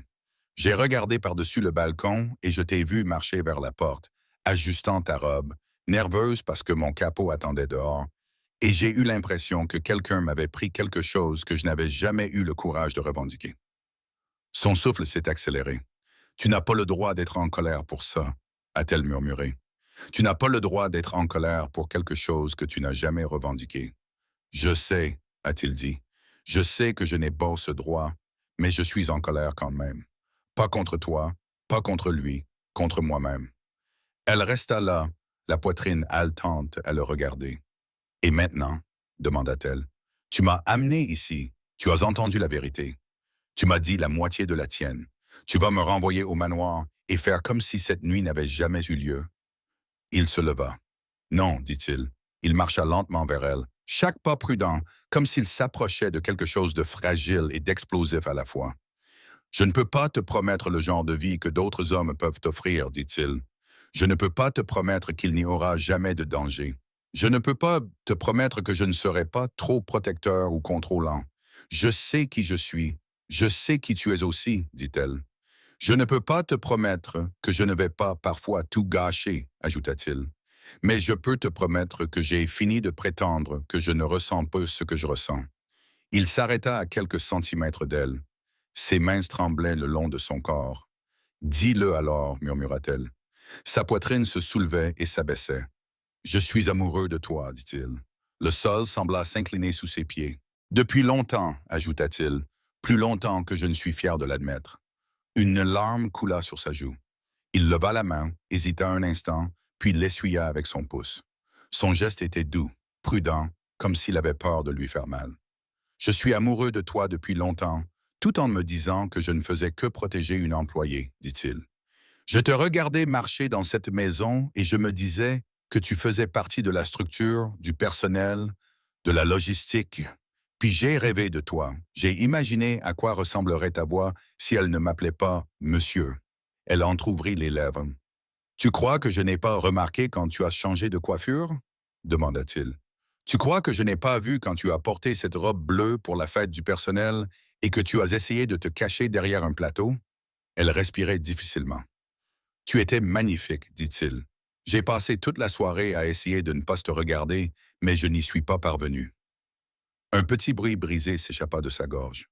Tout ce temps, murmura-t-elle, tu n'as rien dit. Je pensais te protéger, dit-il. Tu penses vraiment que je suis plus en sécurité en t'aimant en secret qu'en t'aimant ouvertement? Demanda-t-elle. Il déglutit. Je ne sais pas, répondit-il. Tout ce que je sais, c'est que te voir avec Will ce soir m'a fait plus mal que toutes les menaces auxquelles j'ai dû faire face. Elle scruta son visage. Tu penses que je suis plus en sécurité en faisant semblant de ne pas exister en dehors de mon uniforme? Demanda-t-elle. Non, répondit-il. Elle prit une inspiration, comme si elle s'apprêtait à sauter d'un rebord. Alors arrête de faire semblant, dit-elle.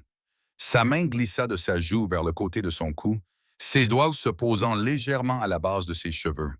Son autre main planait au-dessus de sa taille, sans la toucher, posant une question sans mots. Elle acquiesça d'un simple signe de tête. Il réduisit la distance qui les séparait. Le premier effleurement de sa bouche contre la sienne ne fut pas prudent. Il était désespéré. Des années de retenue se sont resserrées et ont éclaté en une seconde. Elle a haleté doucement dans le baiser. Ses mains se sont envolées vers sa poitrine, agrippant le tissu de sa chemise. Il l'a attirée plus près de lui, laissant enfin ses doigts s'enfoncer dans sa taille, l'ancrant à lui. Une vague de chaleur l'envahit, pas seulement du désir, monsieur, mais aussi du soulagement, le sentiment que tous les mots non dits trouvaient enfin leur place. Il approfondit le baiser, mais garda le contrôle, la goûtant lentement, délibérément, comme s'il apprenait quelque chose qu'il comptait se rappeler.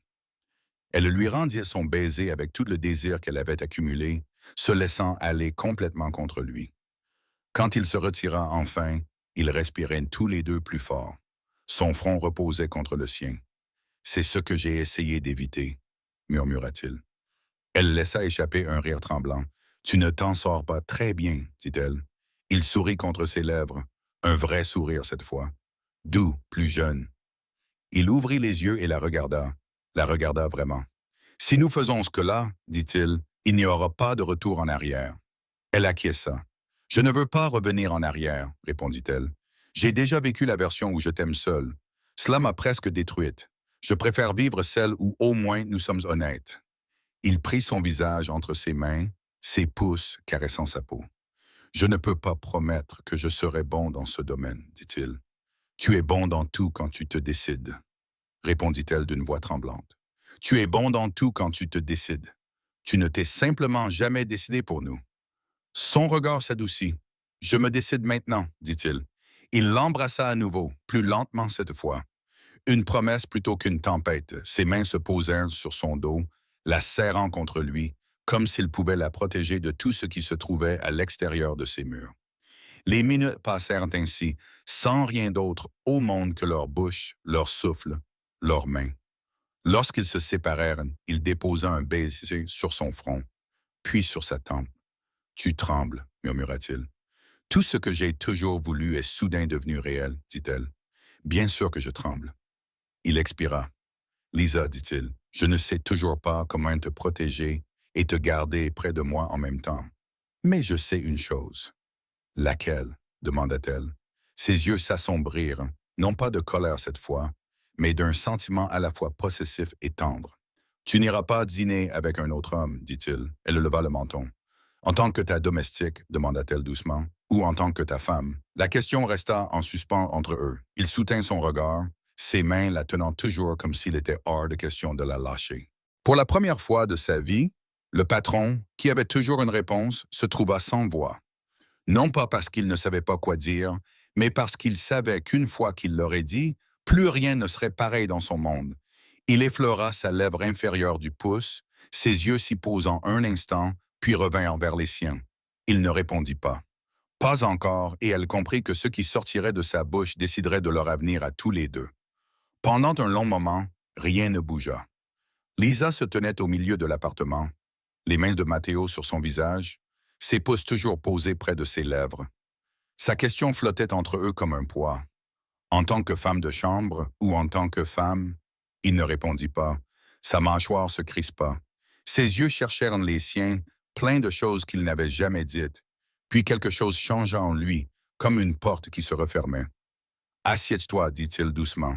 Il est tard. » Ces mots lui donnèrent l'impression de faire un pas en arrière. Elle déglutit. La chaleur de ses mains s'estompa lorsqu'il la lâcha. Il s'éloigna d'elle, se frottant la nuque, soudainement agité. « Je n'aurais pas dû t'embrasser comme ça alors que j'étais en colère, marmonna-t-il. Je ne veux pas que tu penses que c'était par rage. Ce n'était pas le cas, dit-elle. Il le savait. Elle le savait. Mais la question restait en suspens. Il ne l'aborda pas. Je te ramène au manoir, dit-il. Nous reparlerons quand je serai moins énervé. Sa poitrine se serra à la façon dont il formulait sa phrase, comme s'il prévoyait déjà une autre conversation, une autre chance. Pourtant, l'absence de réponse la frappa. Elle acquiesça. Le trajet du retour fut silencieux. Plus de cris, plus de restaurants, plus de scandales publics, juste eux deux dans une voiture sombre, la ville défilant à côté d'eux, leurs épaules proches mais sans se toucher. Aux portes du manoir, les gardes ouvrirent sans un mot. Matteo se gara devant l'entrée principale et coupa le moteur. Il resta immobile un instant.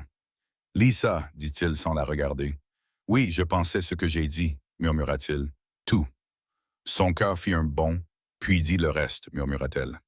Il tourna la tête, la regardant enfin. Elle pouvait voir la guerre dans ses yeux, le devoir d'un côté, la peur de l'autre, elle au milieu. « Je ne suis pas prêt à te donner moins que ce que tu mérites, dit-il.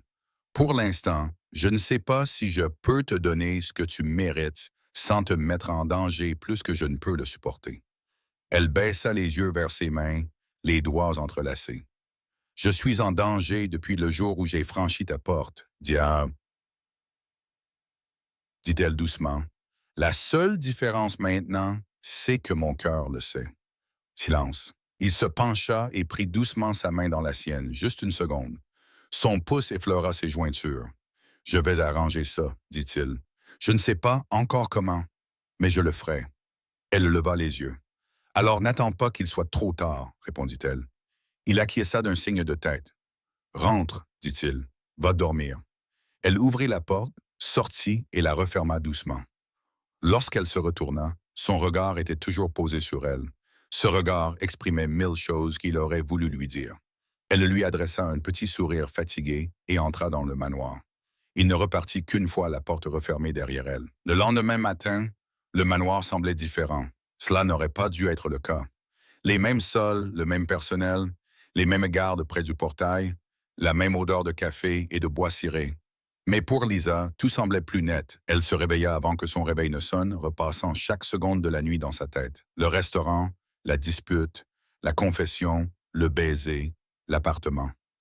Cette dernière phrase restait sans réponse. Femme de chambre ou femme? Elle se lava 2 fois le visage pour calmer les rougeurs autour de ses yeux, puis enfila son uniforme. La même robe noire qu'elle avait portée 100 fois, le même col blanc, le même tablier. Il lui allait différemment maintenant. Ou peut-être les voyait-elle simplement différemment. Dans la cuisine, Madame Collin s'arrêta, cuillère à la main, lorsque Lisa entra pour faire la liste de contrôle matinal.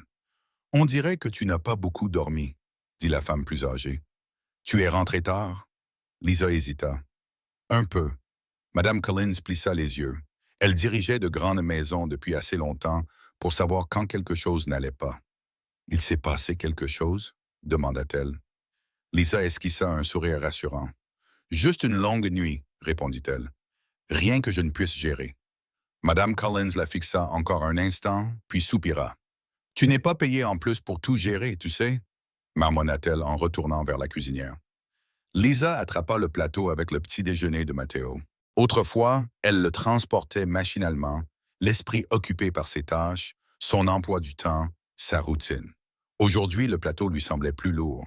Elle marcha dans le couloir vers son bureau, le cœur battant plus fort à chaque pas. Il n'était même pas 8 heures du matin, mais sa porte était déjà légèrement entr'ouverte, laissant passer la lumière dans le couloir. Elle frappa sur le cadre. « Entrez », dit la voix de Matteo. Elle entra.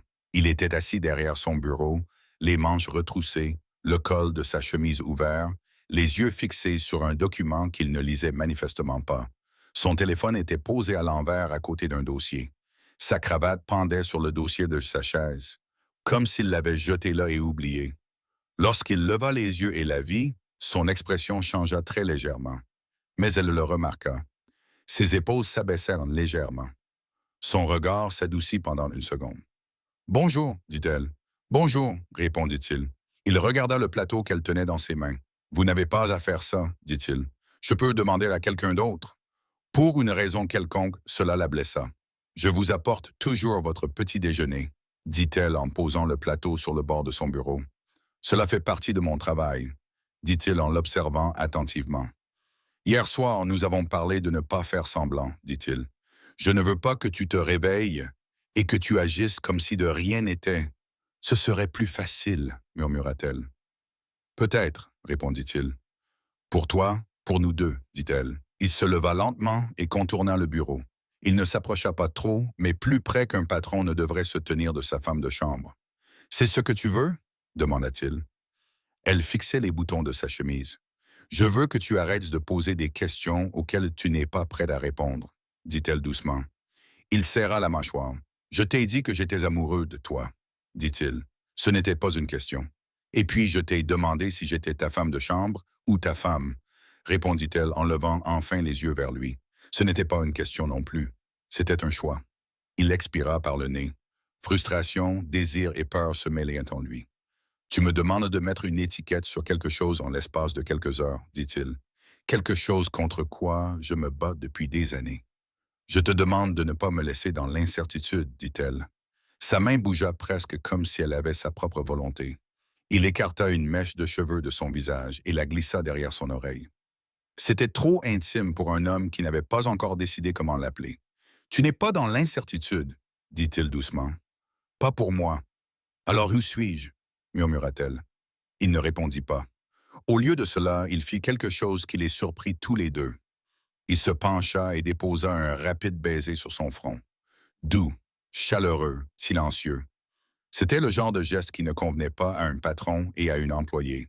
« J'ai une réunion dans 15 minutes, dit-il en reculant. « Tu devrais manger quelque chose, toi aussi, tu as l'air pâle. » Elle ravala la boule qu'elle avait dans la gorge. « J'ai toujours l'air pâle, dit-elle. »« Passe comme ça, répondit-il. Elle se détourna avant qu'il ne puisse voir à quel point elle était proche des larmes. « Je serai dans le couloir si tu as besoin de quoi que ce soit, dit-elle. »« J'ai toujours besoin de quelque chose, murmura-t-il.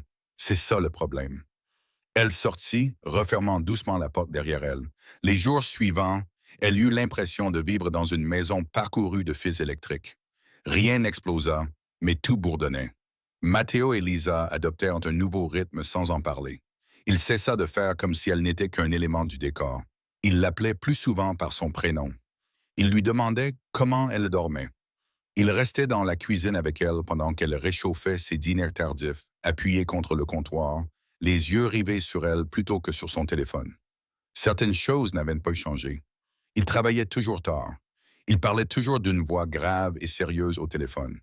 Il participait toujours à de longues réunions avec ses hommes, discutant de territoire et d'alliances. Mais désormais, il remarquait d'autres choses. Il remarquait quand elle changeait de boucle d'oreille. Il remarquait quand elle portait une nuance de rouge à lèvres légèrement différente. Il remarquait quand elle se frottait le cou à la fin d'une longue journée. Il remarquait tout. Lisa le remarquait aussi. Elle remarquait la façon dont sa main effleurait le bas de son dos lorsqu'il passait derrière elle dans la cuisine. Un simple contact régulier qui disait « Je te vois sans mots ». Elle remarquait qu'il ne lui élevait jamais la voix, même lorsqu'il était fatigué et stressé. Elle remarquait qu'il semblait respirer plus facilement lorsqu'elle était dans la même pièce.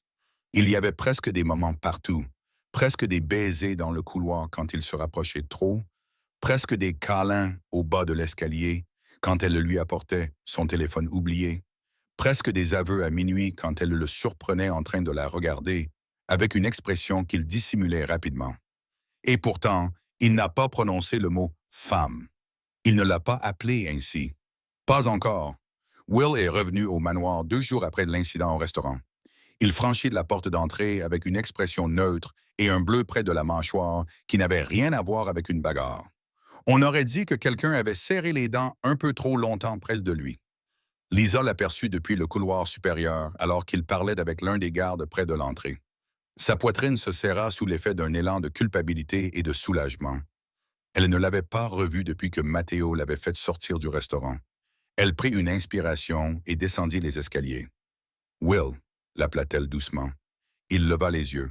Un sourire lent et en coin se dessina sur ses lèvres. « Alors, tu es en vie, dit-il. C'est bien. Je ne savais pas s'il t'avait enfermé dans une tour après t'avoir sorti de là. » Elle eut un rire nerveux. « Il n'a pas de tour, dit-elle. « Tu sais ce que je veux dire, répondit-il. Il s'approcha d'elle, les mains dans les poches. « Comment vas-tu? Demanda-t-il. « Je ne sais pas, répondit-elle honnêtement. C'est une réponse honnête, dit-il. Il a été intéressant ces 2 derniers jours, dit-elle en fronçant les sourcils. Intéressant comment? Sur une échelle de 1 à je vais tuer mon capot pour avoir respiré près des mauvaises personnes, dit Will. Nous avons atteint de nouveaux chiffres, dit-elle en grimaçant. Je suis désolé, murmura-t-elle. Ne t'excuse pas, dit-il. J'ai provoqué l'ours exprès. Elle le regarda avec inquiétude. Est-ce qu'il t'a maltraité à cause de moi? Demanda-t-elle. Will secoua la tête. Non, répondit-il. Il m'a maltraité à cause de lui. C'est très différent. Et il n'a pas franchi de ligne de non-retour. Je sais comment il fonctionne. Je savais ce que je faisais quand j'ai appuyé sur ce bouton. Elle baissa les yeux.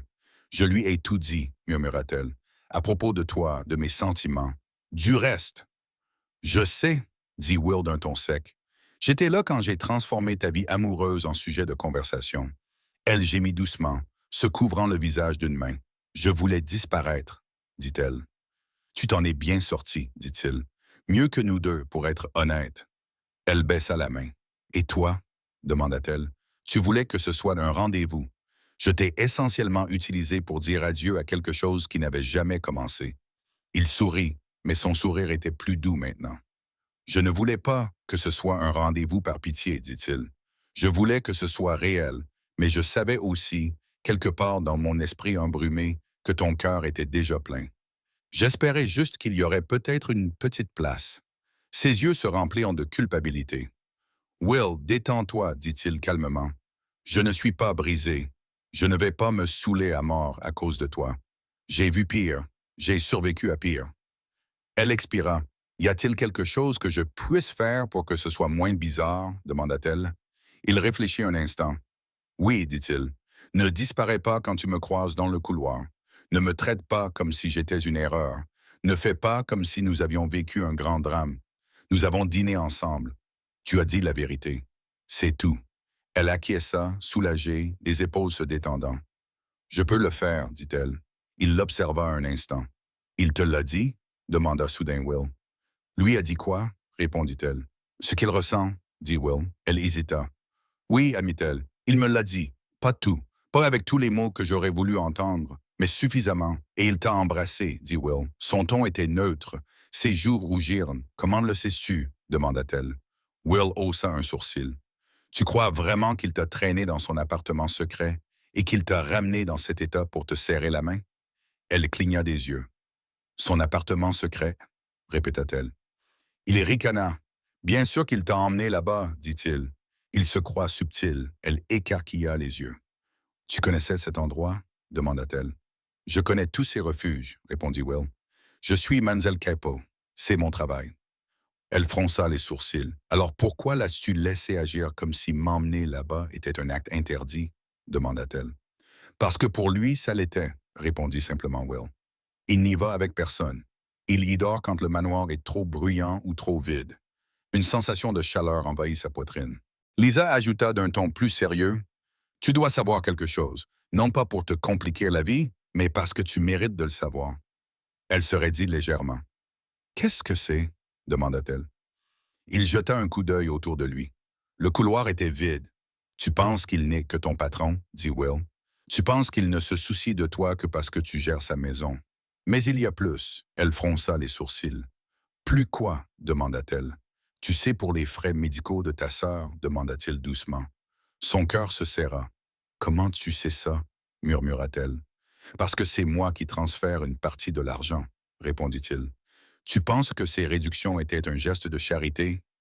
Tu penses que ces ajustements soudains dans le système hospitalier étaient un miracle? Elle le fixa, figée.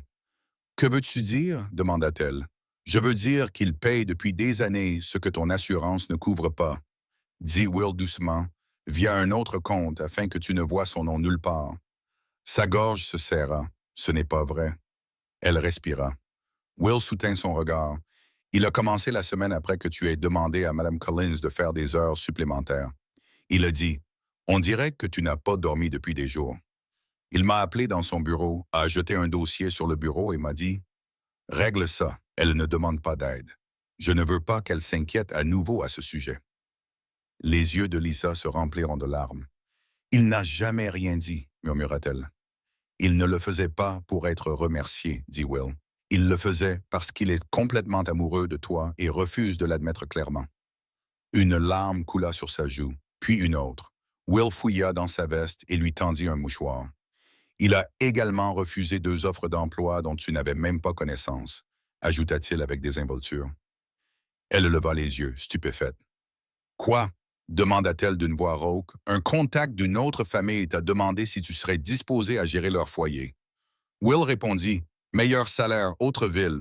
Il leur a dit que tu n'étais pas disponible, puis il a augmenté ton salaire sans te donner de raison. Il a dit que c'était un ajustement pour correspondre aux tarifs standards. Elle pressa le mouchoir contre son visage. Et puis il y a eu cette fois avec le type qui traînait sans cesse près de l'entrée du personnel. Will continua. Il a prétendu que c'était pour des raisons de sécurité. Ce n'était pas le cas. Elle déglutit péniblement. Que s'est-il passé? Demanda-t-elle. Le type avait le bégame pour toi, répondit Will. Il essayait sans cesse de te parler quand tu partais après ton service. Tu as probablement pensé qu'il s'était simplement lassé et qu'il avait arrêté de venir. Elle acquiesça. Elle se souvenait vaguement de quelqu'un, un homme qui l'avait regardé un peu trop longtemps à plusieurs reprises, puis il avait cessé de venir. Il ne s'ennuyait pas, dit Will. Matteo l'avait vu, n'avait pas aimé son visage et avait eu une petite discussion avec lui. Le type avait soudainement décidé de s'intéresser à un autre quartier. Lisa sentit ses jambes fléchir. Elle s'appuya contre la rampe.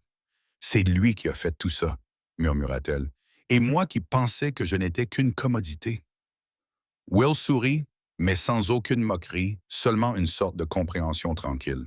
« Tu n'es pas une commodité, » dit-il. « Tu es l'exception à ses propres règles. » Ses larmes coulaient plus vite. « Ça rend les choses encore pires, » dit-elle, la voix brisée. « Pourquoi? Demanda-t-il. « Parce que s'il tient tant à moi, pourquoi ne peut-il pas simplement me le dire? » murmura-t-elle. « Pourquoi ne peut-il pas me regarder et me dire « Tu es ma femme » au lieu de me laisser à mi-chemin entre une domestique et quelque chose de plus? » Will soupira. « Parce que c'est Matteo, dit-il simplement. Il ne sait pas comment être à la fois un chef mafieux et un homme amoureux. Il ne sait être qu'une seule chose à la fois. Et en ce moment, il est coincé entre les deux. » Elle rit faiblement à travers ses larmes. « Ça semble être un problème très coûteux, dit-elle. »« Heureusement pour toi, il a de l'argent et il est têtu, » répondit Will. « Et tu as plus de pouvoir que tu ne le penses. » Elle s'essuya les yeux. « Parfois, je pense que je devrais simplement partir, dit-elle doucement. Démissionner, trouver un autre travail, recommencer ailleurs, arrêter de me réveiller dans sa maison et d'aller dormir avec lui 5 portes plus loin. » Will serra les mâchoires. « C'est vraiment ce que tu veux? » demanda-t-il. « Je ne sais pas ce que je veux, » admit-elle. « Je sais juste que vivre comme ça, à moitié dedans, à moitié dehors, fait mal, » acquiesça-t-il lentement. « Je comprends, dit-il. Mais laisse-moi te dire quelque chose, Lisa. Si tu franchis cette porte, tu ne seras pas la seule à souffrir. Il survivra, marmonna-t-elle. Il dirigera, corrigea Will. Il signera des documents. Il donnera des ordres. Il respirera. Ce n'est pas la même chose que vivre. Elle le regarda, surprise par le choix des mots. Tu penses que j'exagère, ajouta-t-il. Tu te trompes. J'ai vu ce qui se passe quand il perd quelqu'un qu'il laisse s'approcher de lui. Ton départ volontaire pourrait le blesser d'une manière différente de la perte d'un être cher à cause de la violence, mais cela reste une perte. Et cette fois, ce serait parce qu'il n'a pas réussi à se battre pour quelque chose qu'il désire vraiment. Ses doigts serrèrent le mouchoir. « Je ne veux pas être sa faiblesse, murmura-t-elle. « Tu l'es déjà, dit Will. Tu n'as simplement pas encore décidé si tu seras la faiblesse qui le détruira ou celle qui le rendra humain. » Ses yeux brûlaient. « C'est une lourde responsabilité, dit-elle. « Bienvenue dans le monde des femmes amoureuses d'un chef de la mafia, répondit-il sèchement. Elle laissa échapper un rire étouffé. Il adoucit sa voix. « Écoute, dit-il, je ne vais pas te dire quoi faire. Ce n'est pas mon rôle. Mais si tu veux mon avis, oui, dit-elle. « Donne-lui un peu de temps, dit Will. Pas des années. Il a déjà eu des années. Je veux dire des jours, des semaines. Laisse-le trouver comment exprimer ce qu'il a montré jusqu'à présent. S'il te laisse encore dans l'incertitude après ça, alors oui, pars et je t'aiderai à faire tes valises. » Elle sourit faiblement. « Tu m'aiderais à le quitter ?» demanda-t-elle. « Je t'aiderai à vivre, répondit-il, même si cela signifie le regarder apprendre une leçon à la dure. » Des pas résonnèrent au bout du couloir. Tous deux levèrent les yeux. Matteo se tenait près du coin, à moitié dans l'ombre, le visage impénétrable. Il était impossible de dire ce qu'il avait entendu, mais Lisa vit quelque chose dans ses yeux. Une tension, un éclair de douleur, quelque chose de blessé et de vif. Son estomac se noua. Depuis combien de temps était-il là? Will se redressa, son visage prenant une expression neutre. « Patron, » dit-il en hochant la tête. « Will, » répondit Matteo. Il entra complètement dans le couloir, son regard passant de Will à Lisa et vice-versa. « Est-ce que je dérange? » demanda-t-il.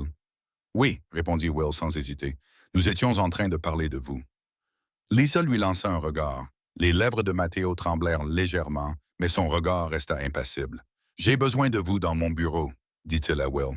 « Maintenant? » demanda Will. « Maintenant, » répondit Matteo. Will acquiesça. « À plus tard, dit-il à Lisa d'un ton délibérément désinvolte, comme s'il n'avait parlé que des horaires de la cuisine. Elle acquiesça légèrement, incapable de parler. Will passa devant Matteo et disparut dans le couloir. Elle se retrouva seule avec l'homme qui venait peut-être de l'entendre dire à voix haute qu'elle devrait démissionner. Il resta immobile pendant une seconde. Puis il fit quelques pas lents vers elle. « Tu penses la partir ?» dit-il calmement. Ce n'était pas une question. Son cœur battait à tout rompre. « Tu écoutais ?» demanda-t-elle. « Assez longtemps, » répondit-il. L'humiliation lui monta à la gorge comme une brûlure. « Je ne voulais pas que vous entendiez ça, » dit-elle. « C'était clair, » répondit-il. Elle déglutit. « C'était juste une idée, dit-elle, une option. J'ai le droit de réfléchir à ma vie. »« Oui, dit-il, vous avez le droit de faire ce que vous voulez. » Il s'arrêta devant elle, plus près que la distance de sécurité qu'il essayait habituellement de garder. « Mais tu n'as pas le droit de quitter ma maison sans me regarder dans les yeux et me dire que tu pars, » ajouta-t-il. « Je ne veux pas apprendre par quelqu'un d'autre que tu as démissionné. » « Tu me comprends? » Ses yeux la piquaient à nouveau. « C'est ça qui te dérange, » murmura-t-elle. « La façon dont tu l'apprendrais? »« Non, » répondit-il. « Ce qui me dérange, c'est que tu sois prête à jeter tout ce que nous avons vécu plutôt que de me laisser terminer ce que j'ai commencé. » Elle le fixa, le souffle court. « Qu'as-tu commencé? » demanda-t-elle. Il baissa les yeux vers son uniforme, vers le mouchoir qu'elle serrait encore entre ses doigts, vers la légère rougeur autour de ses yeux. « Tu lui as dit que tu ne savais pas si tu pouvais vivre à moitié dedans, à moitié dehors. » Il répondit. « Tu as raison, tu ne peux pas. Et moi non plus. » Son cœur battait à tout rompre dans sa poitrine. « Alors décide, » dit-elle. Il expira lentement, comme un homme au bord d'une décision qui allait tout changer. « Viens à mon bureau ce soir, » dit-il. « Après le dîner, quand le personnel sera dans ses quartiers et que la maison sera calme. » Sa gorge se serra. « Pourquoi? » demanda-t-elle. « Parce que j'en ai assez de te laisser deviner, » répondit-il. « Je vais te donner une réponse que tu pourras accepter ou refuser. Elle acquiesça lentement. Et si je ne peux pas supporter la réponse, demanda-t-elle. Il la regarda dans les yeux, son regard sombre et déterminé. Alors nous découvrirons tous les deux à quel point cela fait mal, dit-il. Il se retourna et s'éloigna, la laissant seule dans le couloir, le cœur battant à tout rompre, l'esprit en ébullition. Derrière elle, les grandes fenêtres au bout du couloir donnaient sur la ville, vaste, ouverte et pleine de sorties. Devant elle, au bout du couloir, la porte de son bureau l'attendait. Pour la première fois depuis qu'elle était entrée dans cette maison, Liza Davis réalisa qu'elle se trouvait à un carrefour. Rester et l'entendre prononcer les mots qui pourraient enfin mettre un nom sur tout ce qui se passait entre eux. Ou partir avant qu'il n'en ait l'occasion. Ce soir, il n'y aurait pas de juste milieu. L'horloge accrochée au mur du manoir faisait plus de bruit que d'habitude. Lisa se tenait dans sa chambre, les mains pressées contre le tissu lisse de sa robe. Elle avait quitté son uniforme. Elle ne pouvait pas se rendre au bureau de Matteo vêtue comme la femme de chambre qu'il prétendait qu'elle n'était plus. Mais elle n'osait pas non plus s'habiller comme une femme qui rencontre l'homme qu'elle aime. Elle choisit donc quelque chose de simple. Une robe bleu pâle aux manches arrivant au coude. Quelque chose de sûr, quelque chose d'intermédiaire. Elle se disait que l'intermédiaire était toujours là où elle vivait avec lui. Après ce soir, elle ne serait plus ni l'un ni l'autre. Elle vérifia à nouveau l'heure, 21h57. Il restait 3 minutes avant qu'elle ne se rende à son bureau. Ses jambes étaient trop légères. Son cœur était trop lourd. Elle pouvait encore partir. Descendre les escaliers de service, traverser le jardin, sortir par la porte du personnel. Elle pourrait être à mi-chemin du pâté de maison avant que quelqu'un ne la remarque, mais elle resta parce que fuir lui ferait plus mal que d'entendre tout ce qu'il avait à dire. Elle sortit dans le couloir. Le manoir était calme, les gardes étaient dehors, la cuisine était nettoyée, le personnel était dans ses quartiers. Après 22 heures, tout était plongé dans le silence. Mais ce soir-là, elle avait l'impression que les murs retenaient leur souffle. Lorsqu'elle arriva devant les doubles portes de son bureau, elle hésita. Elle leva la main, la baissa, puis la leva à nouveau.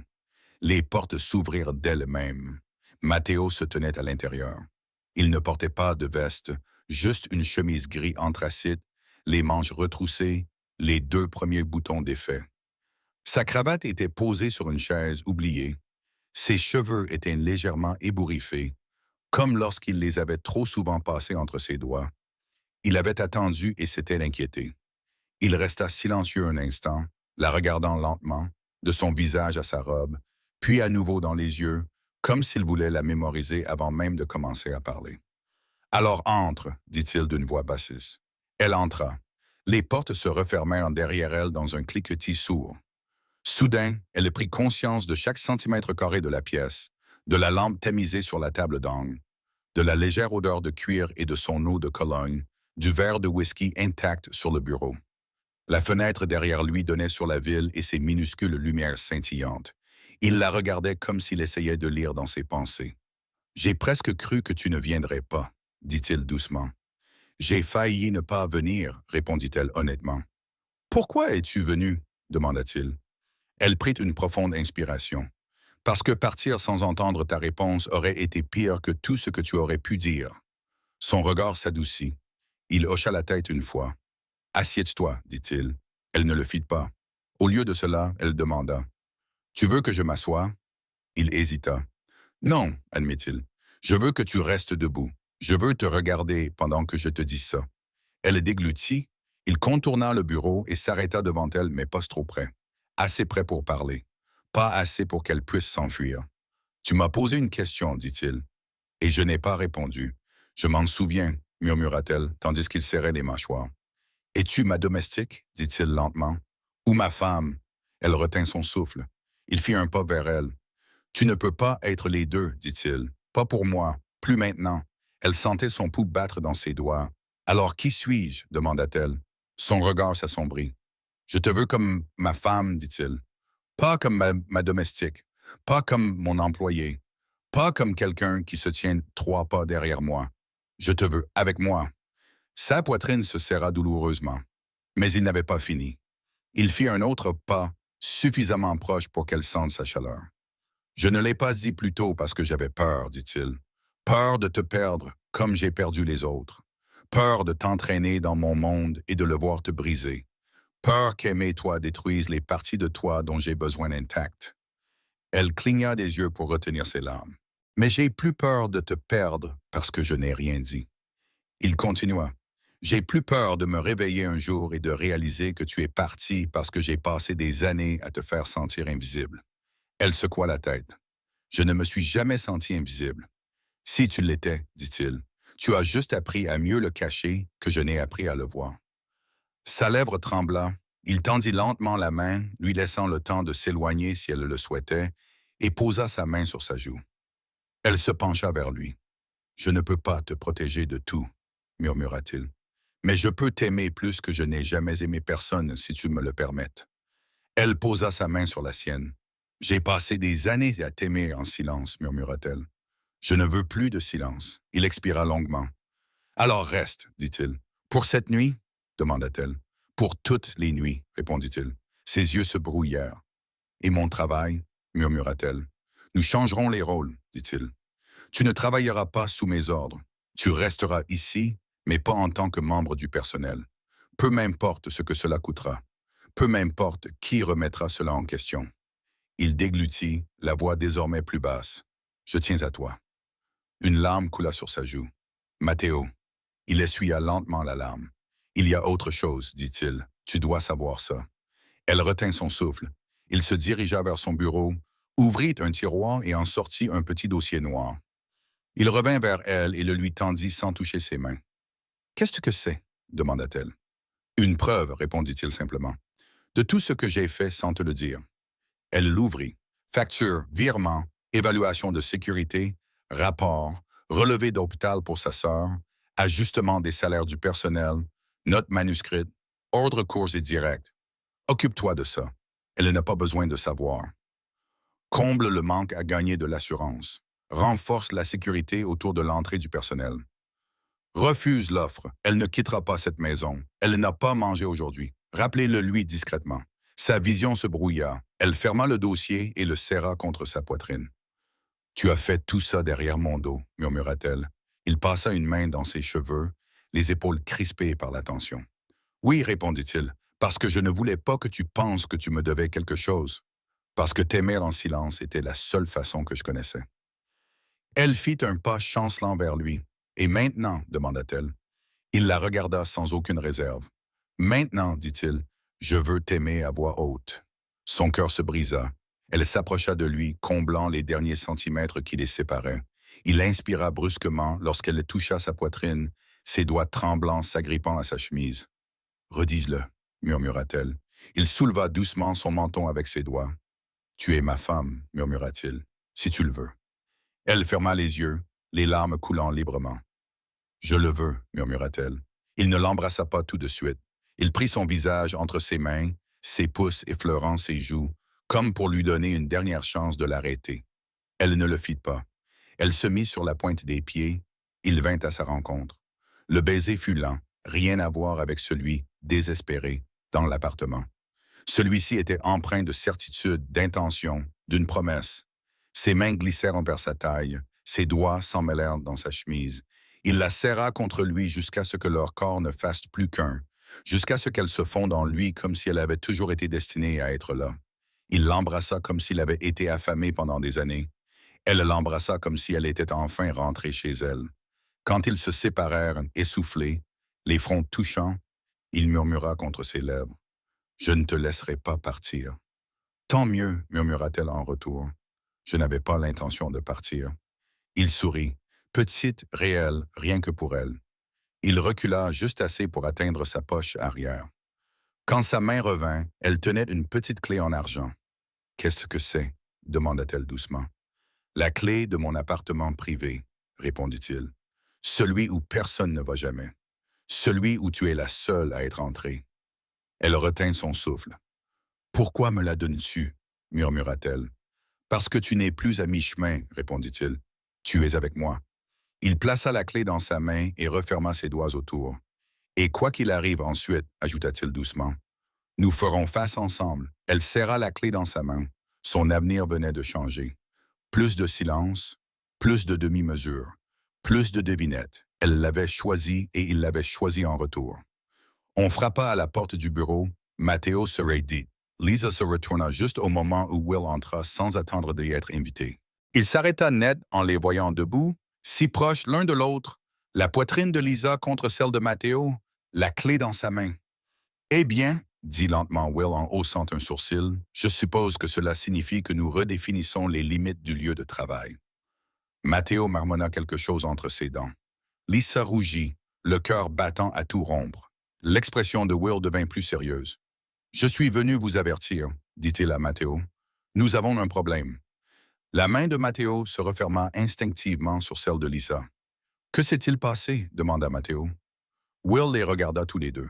« Vous devez entendre cela ensemble, dit-il. » Pendant une seconde terrifiante, le monde se figea. Les doigts de Lisa se crispèrent autour de la petite clé argentée que Matteo venait de placer dans sa main. Sa paume reposait toujours sur la courbe de sa taille, ferme, protectrice, nouvellement assurée.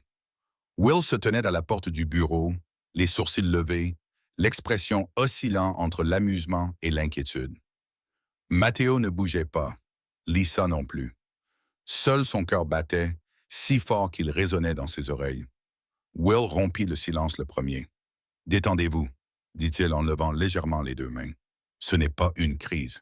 Pas de genre qui fait la une des journaux. » La mâchoire de Matteo se crispa. « Alors de quel genre s'agit-il? » Will jeta un coup d'œil à Lisa, puis revint vers Matteo. Il entra et referma doucement la porte derrière lui. Quoi qu'il s'apprête à dire, il ne voulait pas que le couloir l'entende. « C'est à propos du personnel, » dit simplement Will. Lisa cligna des yeux. Le personnel, la main de Matteo glissa de sa taille vers le bas de son dos, non pas pour la repousser, mais pour la maintenir à ses côtés. « Qu'est-ce qu'il y a avec eux? » demanda-t-il. Will hésita un instant, choisissant ses mots. « Ils savent, dit-il. » Lisa retint son souffle. Matteo ne réagit pas pendant 2 secondes, puis murmura d'une voix très calme et très maîtrisée. « Savent quoi exactement? » Will fit un geste entre eux deux. Lisa sentit son visage s'empourprer. Matteo se raidit. « Comment? » demanda-t-il d'un ton sec. Will haussa les épaules. « Tu l'as amenée dans ton appartement privé. Tu es rentré à 2 heures du matin. Elle est sortie de ton bureau aujourd'hui vêtue d'une robe au lieu de son uniforme.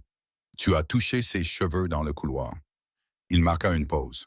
« De plus, Madame Collins t'a vu sourire une fois. Rien que cela a éveillé les soupçons. » Lisa laissa échapper un petit cri étouffé. Matteo marmonna. « Je n'ai pas souri. »« Si, tu as souri, dit Will. Un demi-sourire, un micro-sourire. Mais pour toi, c'est comme un défilé de carnaval. » Lisa éclata de rire avant de pouvoir se retenir.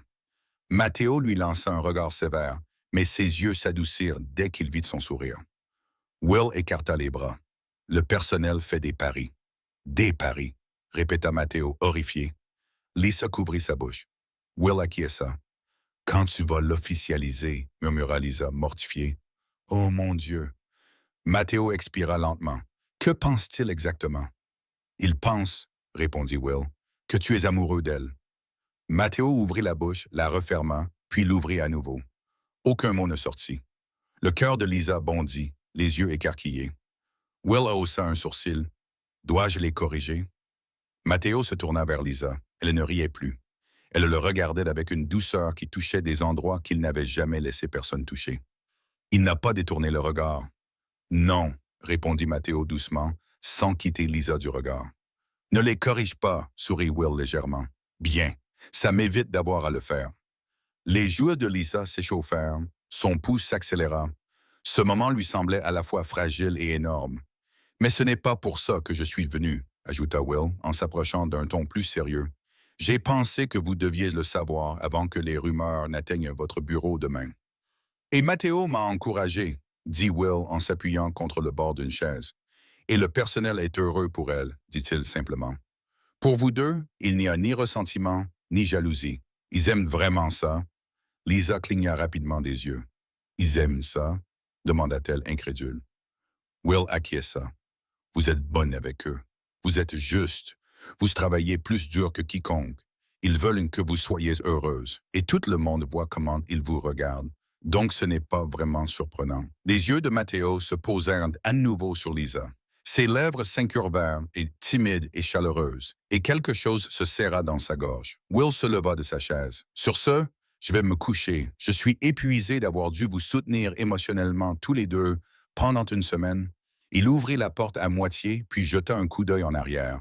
Mais pour ce que ça vaut, je pense que vous avez enfin arrêté de vous mentir à vous-même. Matteo, lui, lança un regard noir, mais ses oreilles étaient légèrement roses. Lisa baissa la tête en souriant. Will lui fit un clin d'œil et sortit, refermant la porte derrière lui. Le silence revint, mais c'était un silence différent. Doux, intense, intime. Matteo se tourna complètement vers Lisa, se tenant suffisamment près d'elle pour qu'elle sente son souffle. Il tendit la main et prit doucement les siennes, l'attirant vers lui jusqu'à ce que sa poitrine effleure la sienne. Ses doigts glissèrent instinctivement le long de ses bras, se posant sur le tissu chaud de ses manches. « Tu l'as entendu ?» murmura Matteo. « La maison est au courant. » Sa voix n'était qu'un murmure. « Ça t'inquiète ?» Il lui prit le menton, son pouce traçant lentement une ligne le long de sa joue. « Non, murmura-t-il, parce que pour la première fois, je ne te cache pas. » Elle retint son souffle. « Lisa, continua-t-il d'une voix plus basse, si tu restes avec moi vraiment, ce ne sera plus un secret. Pas dans cette maison, pas dans mon monde. Tout le monde saura qui tu es pour moi. » Sa poitrine se serra. « Et qui suis-je pour toi ?» demanda-t-elle doucement. Cette fois, il n'hésita pas. « Tu es la femme que j'aime, dit-il d'une voix calme, intime, profonde. Pas ma femme de chambre, pas mon employé, ma femme. » Ses yeux se remplirent instantanément de larmes. Il essuya ses larmes avec ses pouces, se penchant vers elle. « Et je te veux à mes côtés, ajouta-t-il. Pas derrière moi, pas dans l'ombre, à mes côtés, dit-elle dans un soupir tremblant. Je n'aurais jamais pensé t'entendre dire ça, murmura-t-elle. J'aurais dû le dire il y a des années, répondit-il dans un murmure. Ses doigts s'agrippèrent à sa chemise. Alors, redis-le, murmura-t-elle. Son front toucha le sien. Je t'aime. Ses mains tremblaient contre lui. Je t'aime aussi, dit-elle, la voix brisée par le soulagement, la joie et l'incrédulité. Il l'embrassa, pas comme le baiser désespéré dans l'appartement, pas comme le baiser à vide dans son bureau. Celui-ci était lent, chaleureux et profond, plein de gratitude, de promesses et d'un amour enfin exprimé à voix haute. Ses mains glissèrent autour de sa taille, la serrant contre lui. Ses doigts remontèrent le long de son cou, se glissant dans ses cheveux. Ses lèvres effleurèrent les siennes encore et encore, goûtant chaque instant des années qu'ils avaient perdues. Quand ils s'arrêtèrent enfin pour respirer, il posa à nouveau son front contre le sien et murmura « Je veux te montrer quelque chose. » Elle cligna des yeux. « Quoi ?» Il lui prit la main, ferme, sûre de lui, et la conduisit à travers la porte du bureau, dans le couloir, vers un escalier qu'elle empruntait rarement. « Matteo, où allons-nous » demanda-t-elle, essoufflée. « Pour m'assurer que tu comprends bien, » répondit-il. « Tout cela, ma maison, mon monde, ma vie. Tu n'es plus à l'extérieur. » Il ouvrit une porte en haut de l'escalier, donnant sur la terrasse sur le toit. Elle n'était jamais venue ici. La ville s'étendait autour d'eux, les lumières scintillant comme une mer d'étoiles dispersées à l'horizon. L'air nocturne était frais et caressait sa peau. L'espace était magnifique. De larges dalles, des balustrades en fer, des plantes tranquilles et des pots en pierre, des lanternes qui brillaient doucement. Elle sortit, stupéfaite. « Matteo, c'est magnifique. C'est mon endroit préféré, dit-il. Je viens ici pour réfléchir, pour respirer. » Elle se tourna vers lui. « Et tu m'as amené ici. »« Je t'emmène partout maintenant, » répondit-il simplement.